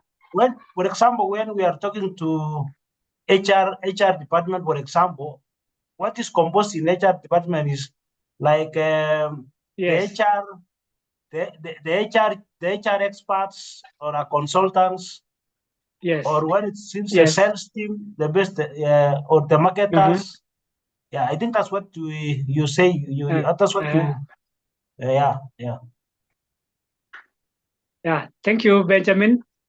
Yes, you are right that we need to find the composition of the human resource department in terms of consultants and others. If you may refer to your notes, I hope you wrote notes in the morning. We mentioned a concept of segmentation. We segment our employees into different divisions, either as in terms of roles, 2 in terms of contract, 3 in terms of their backgrounds. So there are quite a number of aspects that you are looking at in terms of composition.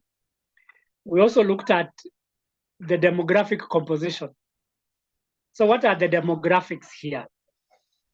And why could it matter to you as a human capital analyst to look at the demographics, which we said include gender, ethnic background, or education? We also looked at composition in terms of technical composition. That is the profession in which they are. Apart from the skills and performance, you look at the professions. I want to imagine that in this group, there are 2 types of HR managers. One, they are HR generalists, and 2, they are HR specialists. So probably some of us are specializing in particular aspects of HR, like training and development. So you look at the composition of the workforce in terms of how many people are in training and development. Others could be in payroll. Others could be in knowledge management. By the way, is there anybody who is in a department called knowledge management and innovation?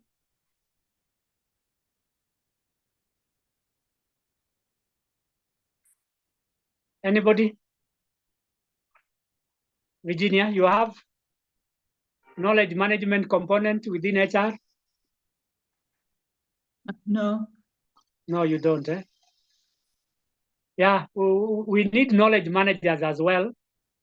And I could also invite you to attend a training on knowledge management, which could give us very important insights on how to attract, how to create, how to store, how to share and disseminate knowledge in a strategic way.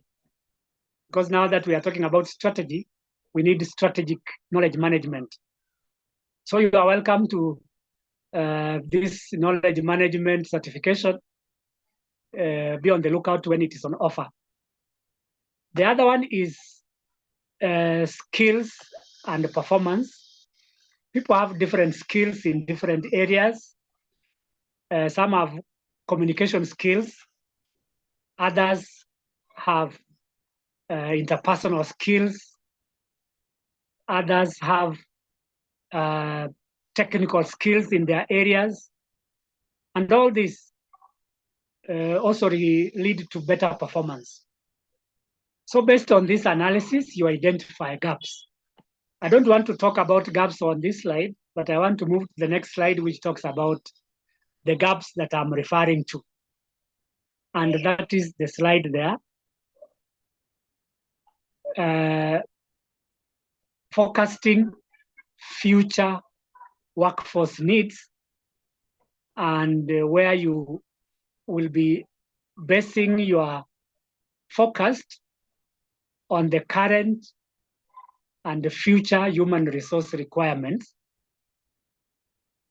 which will help you to formulate strategies that will help us to address future changes in terms of human resource needs and capacities. So when you are aligning your human resource strategies, you need to focus into the future and also look at your corporate mission, vision, and objectives together with the strategic initiatives. If you look at the second point on forecasting, I've highlighted a few areas related to factors that we need to consider when we are doing these forecasts. Number one is technology advancements. We all appreciate that technology is changing the way we do things, and doing things including communications and working. So technology is going to affect many of the things that we do as HR managers, whether it's recruitment, training, performance appraisals, or employee relations. Technology is going to play a key role. So when you are predicting your future workforce requirements, look at the advancements in technology.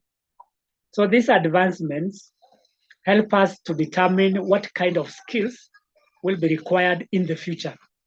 For market expansion, we know that our market is expanding rapidly. The market of yesterday is not the market of today.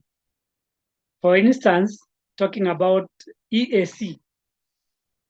EAC is not anti-corruption, but East African Community, where we can set base in countries like Somalia, which is the new member of EAC, Sudan, Rwanda, Burundi, Uganda, Tanzania. And we are making progress in that direction by signing various protocols as a country to facilitate movement of goods and services across the borders. Talking of movement of services, services are usually in the form of human resources. Probably some of us would want to set base in Burundi. I mentioned Burundi because comparatively, it does not match these other countries like Kenya in terms of human resource development. You may want to start a consultancy wing within your organization and take it to Burundi. So that will be a market expansion.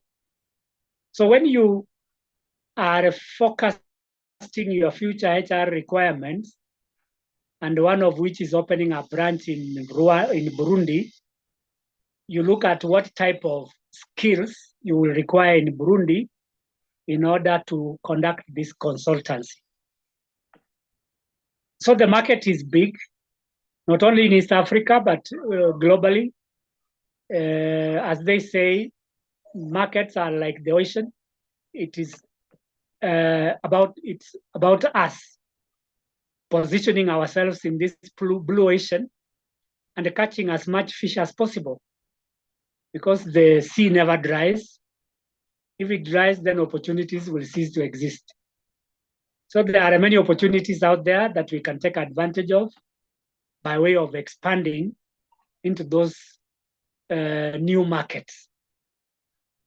For those of us who have done international human resource management, there are various ways of recruiting people to work in those new markets. One, you can choose third country nationals, where you are picking a person from outside Burundi, maybe in Tanzania or elsewhere, to work in Burundi. That's a third country national. So you recruit people from outside Burundi to work there. Two, you can recruit people using parent country national, parent. If the organization that is opening base in Rwanda is from Kenya, so you recruit Kenyans to work in Rwanda, in Burundi. So the parent country is Kenya, so you recruit people from Kenya to work in Burundi.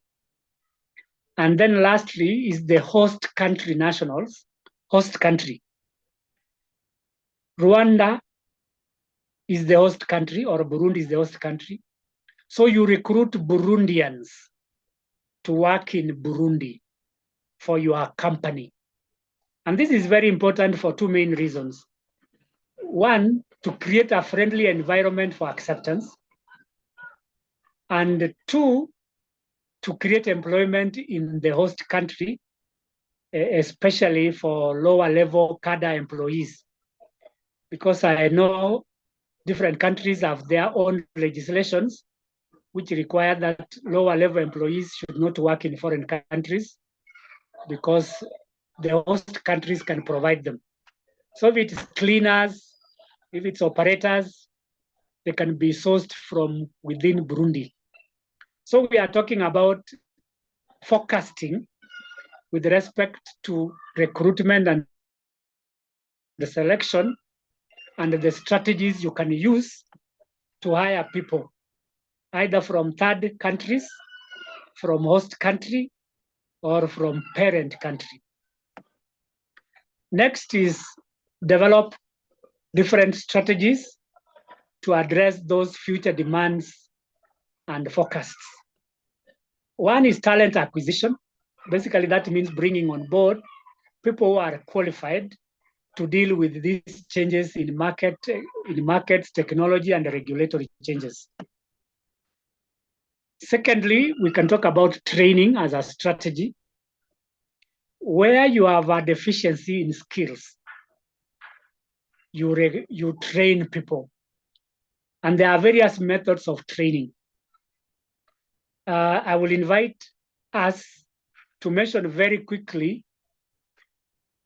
3 methods of on-the-job training. 3 methods of on-the-job training that we can use to develop our employees. Just 3. Benjamin, could you like to try?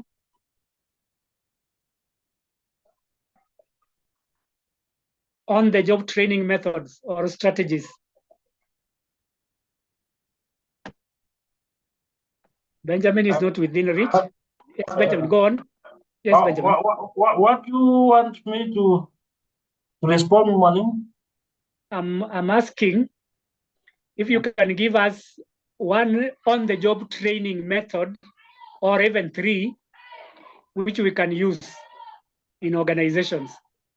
A training method within the organization, which you call on the job. Yeah, I think also mentoring is one of the methods. Mentoring, yes. Yes. Two. Yes. Yeah.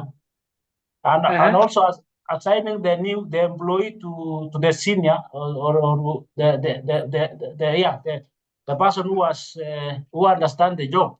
You assign them for some time, and then you do monitoring and something like that. So what do you call that strategy of assigning a new employee to work under somebody in an organization? Job shadowing. Yes, job shadowing. You are right. Job shadowing. There's a new way of, I guess most of us are familiar with it, that when a new employee comes, you partner him or her with more experienced and possibly senior employees. And this concept is called the buddy system. Buddy system, B-U-D-D-Y. Anybody using it in the organization?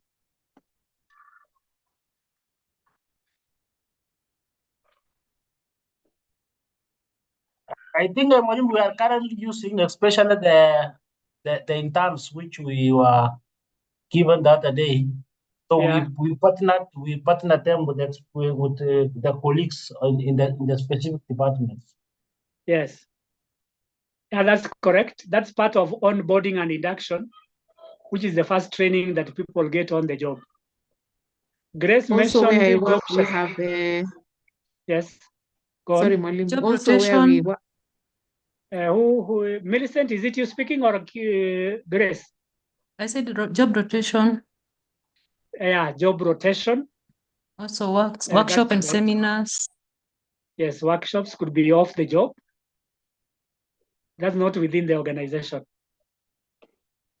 Okay, I think we have mentioned most of the on-the-job training methods. How about off-the-job training? Grace, I heard your voice. Off-the-job methods.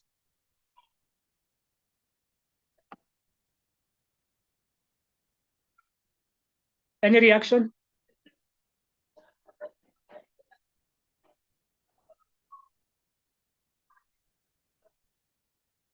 Okay, let me mention a few methods that we can use off the job. Number 1 is visits and tours, and that's why we do benchmarking.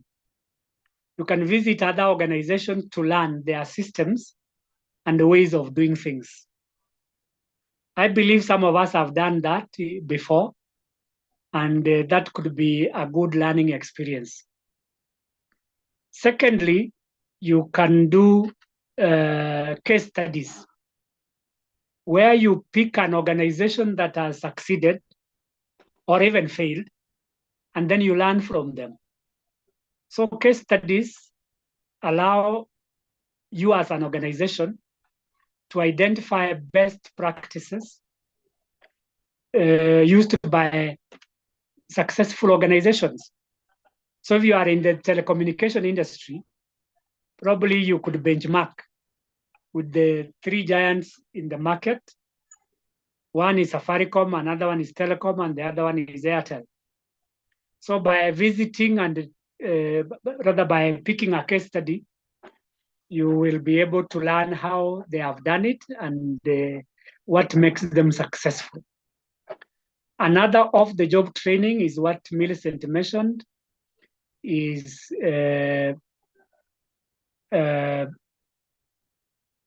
what we said called, what did she say? Yeah, she said something like visiting other organizations, if I get it right. So visiting other organizations to benchmark. Then mentoring and coaching, that was more of internal. And then the other one that you can use, which is external, is called lectures and seminars and conferences. Yes, I remember now, seminars and conferences. I believe some of us have attended seminars organized by different institutions and organizations. So when you attend these seminars, you network, you get to learn what is obtaining in the industry. The next, under development of workforce strategy, is succession planning, which we have discussed in detail.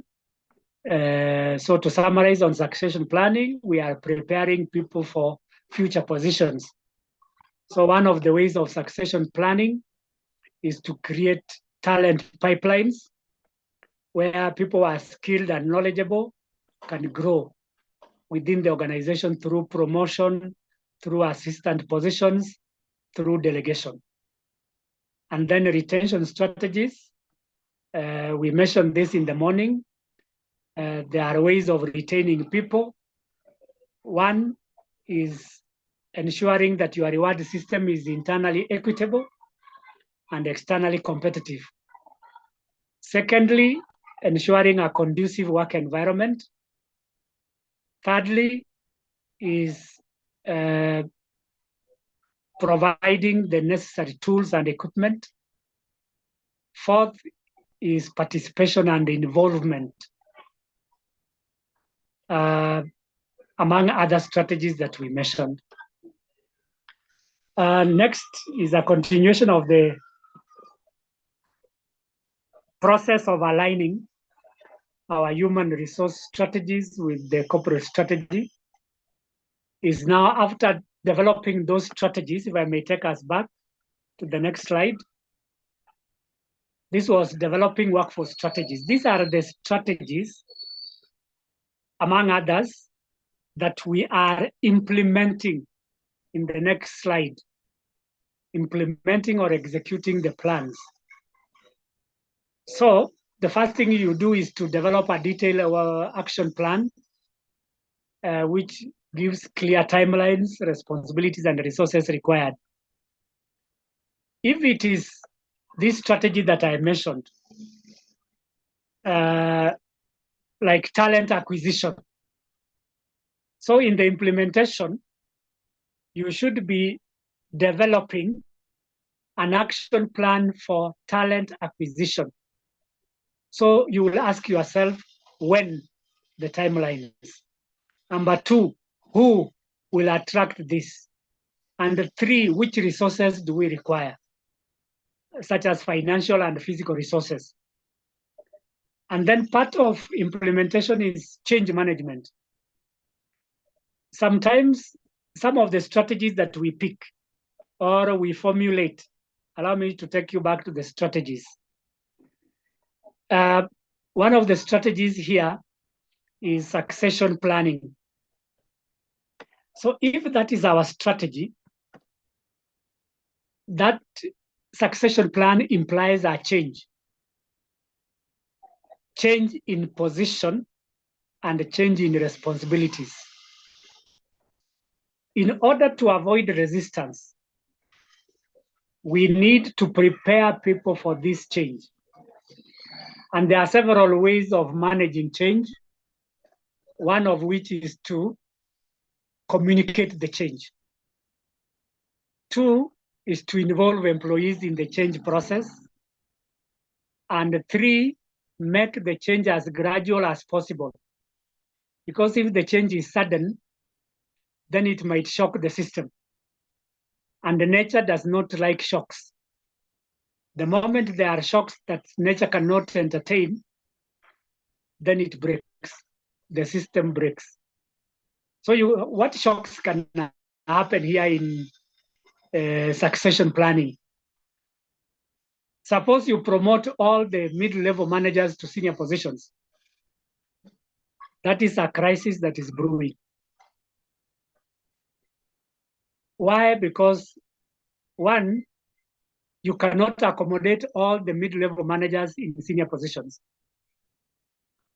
Two, in terms of facilities, these middle managers require offices, require computers.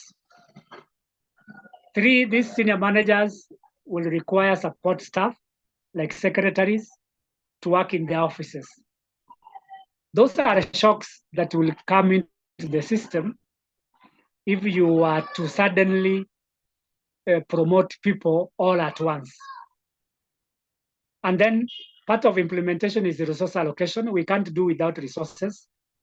So allocate all the requisite resources to enable implementation of the change or the strategy that you have developed. Allow me to pick one of the strategies that require resources, like retention strategies. This one here, retention. For an organization to retain its employees, we require one, financial resources for payment of people. Two, we require training resources for people to acquire new skills and knowledge. Three, we require resources to promote people. And during promotions, whether it is internal or external, we require a panel to sit and vet the person to be promoted. So through these panels, there are resources required. So in terms of implementation, resource requirement is key. The second last aspect is review.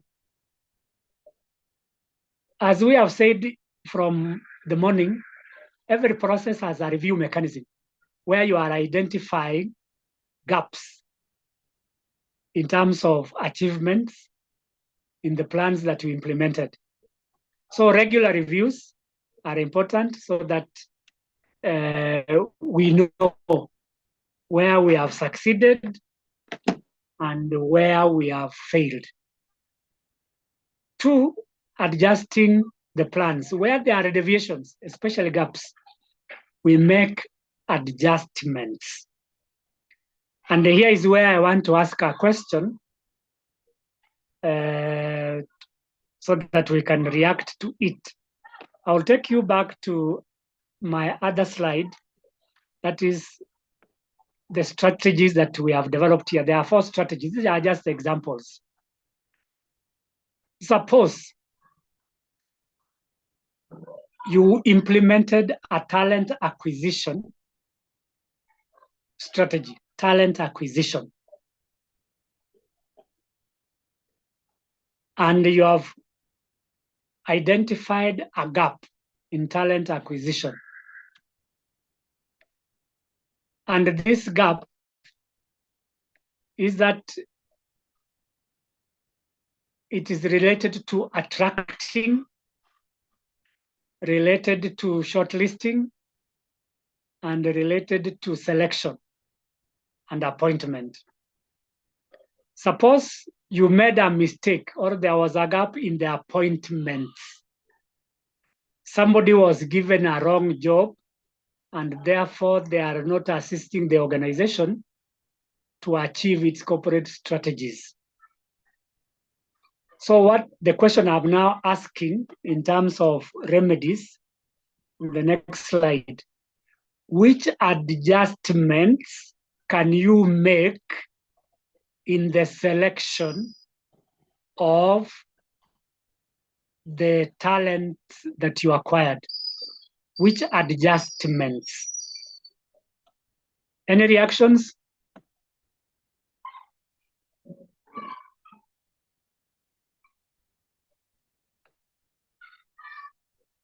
Hello, team. Anybody with an answer or a suggestion on what we should do?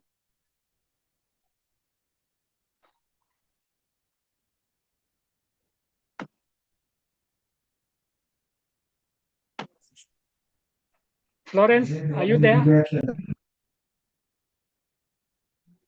Hello? Hello, How about Mwalimu. Mudhoni? Mudhoni, Oroge?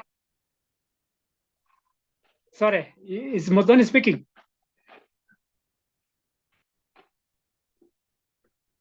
I don't see any active Hello, mic here. Mwalimu. Maybe somebody. Yes, madam.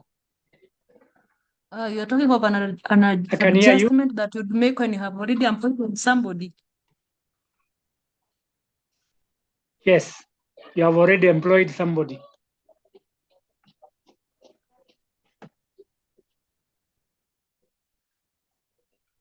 I think I'll. Any adjustment? You have already employed um, somebody. Yes. I'm assuming I've employed somebody. Yes.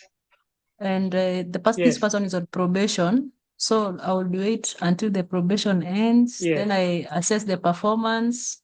Then after which I can make a decision either to go on with the person or go Yes. back to the process. Yes.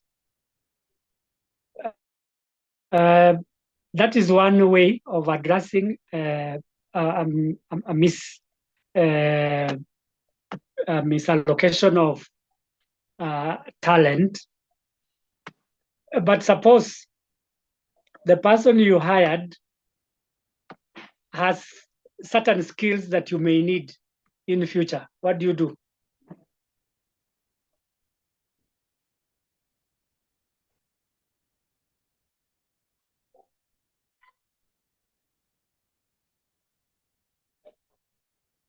Okay. I can try. Yes, you can. So because you're looking at the trends, the organizational response to the emerging trends, and of course the complexities, the business complexities that arise with the uncertainty of having an all-inclusive business environment. During the probation, we could have what we call the by like after 1.5 months, we could, if the probation is 3 months, for example, at 1.5 months, we could have a conversation with this person and say, hey, you're performing well here, your skill set is good here, and this is where we are seeing the organization going to.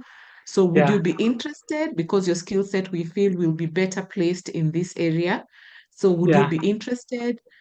And depending on how the staff member would respond, you would start a transition process where you can actually start a little bit of introduction into that other role, expanding the scope a little bit of this person so that you can see the performance from both sides, what you employed the person to do, and also what you are slowly engaging the person in the new whatever, or adjusted responsibilities.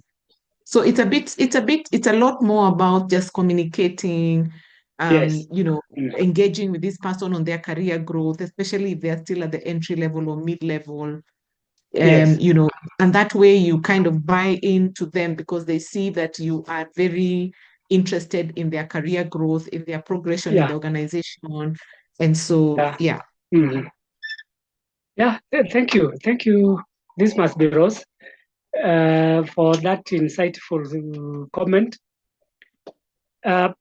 Yes, you can make several adjustments, but ensure that you do not cause shocks in the organization.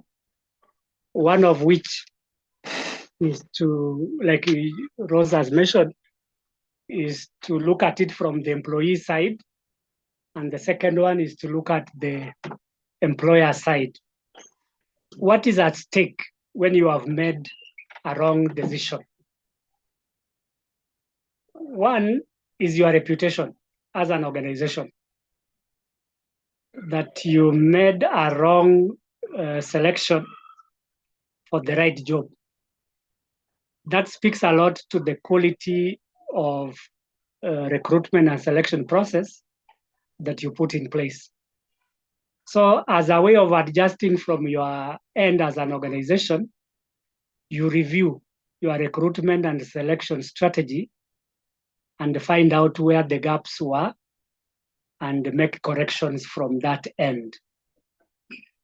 Secondly, the panel that you selected to do the interviews may have had issues. Either they were not qualified, or they had attitudes, or they had a predetermined mind, which you can easily call a stereotype.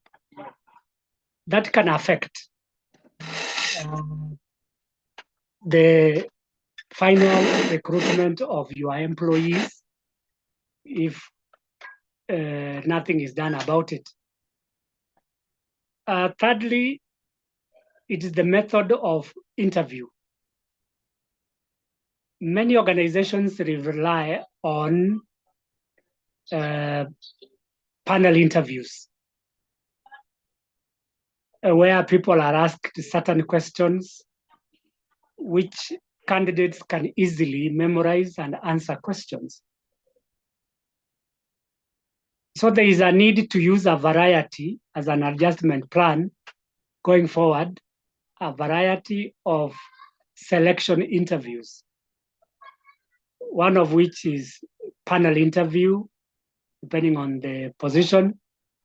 Another one could be performance demonstrations or job centers. If you are looking for teamwork or team skills, maybe job centers could work. And then from the employee side, like Grace or Rose mentioned, is that you talk to the employees, you engage your communication skills, talk to these employees, find out how well they can perform other jobs within the organization, and try to realign their skills with the new jobs. Especially those people who are not assigned the right jobs, then they can be redeployed, having been prepared adequately for the new assignments. Because they were selected for one job and here they cannot perform, and possibly you have identified new talents in another area, so you need to prepare them to occupy that new other position. So thank you very much for your reactions. And lastly, like Grace said in the morning, we need continuous improvement. Even this training is a continuous process. We will always have more to discuss related to human capital analysis. So in terms of human capital management, especially strategic management, we need continuous improvement. So this afternoon, we have been addressing the concept of strategy implementation in human resource and talent management. So that requires continuous improvement. So that continuous improvement requires that we review, we monitor, and bring on board new ideas that can help to build on our current strategies. So on that note, we come to the end of our presentation, and I will now invite questions, because now it's about 5 o'clock. We have about 10, 15 minutes.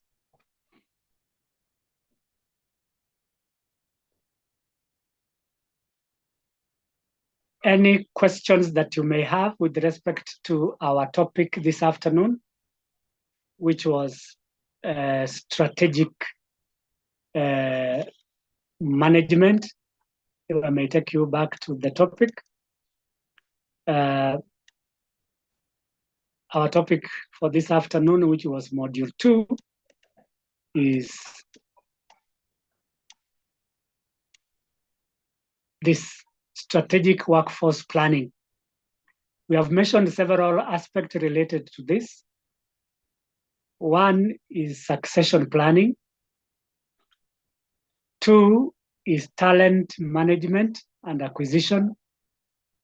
And 3 is aligning our strategies with the corporate objectives and plans. Any reactions?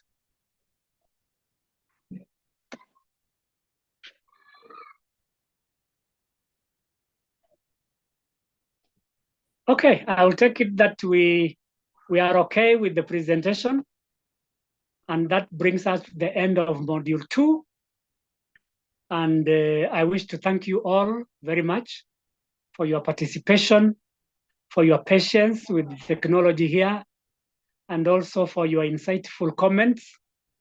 I look forward to seeing you again tomorrow morning inshallah. Have a good evening. Good Thank you, evening. Thank you Mwalimu. Good very much, evening. Mwalimu. Thank you. Thank you. Have a good evening too. Thank you. You too have a good evening. Thank you. Thank you, Maalim. Thank you. You are most welcome.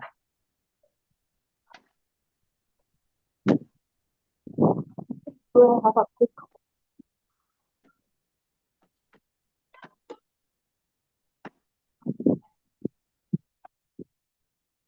Hello.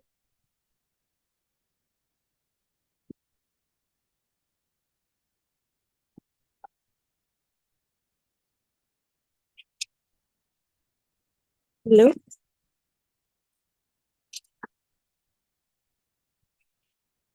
Allow me to ask a quick question.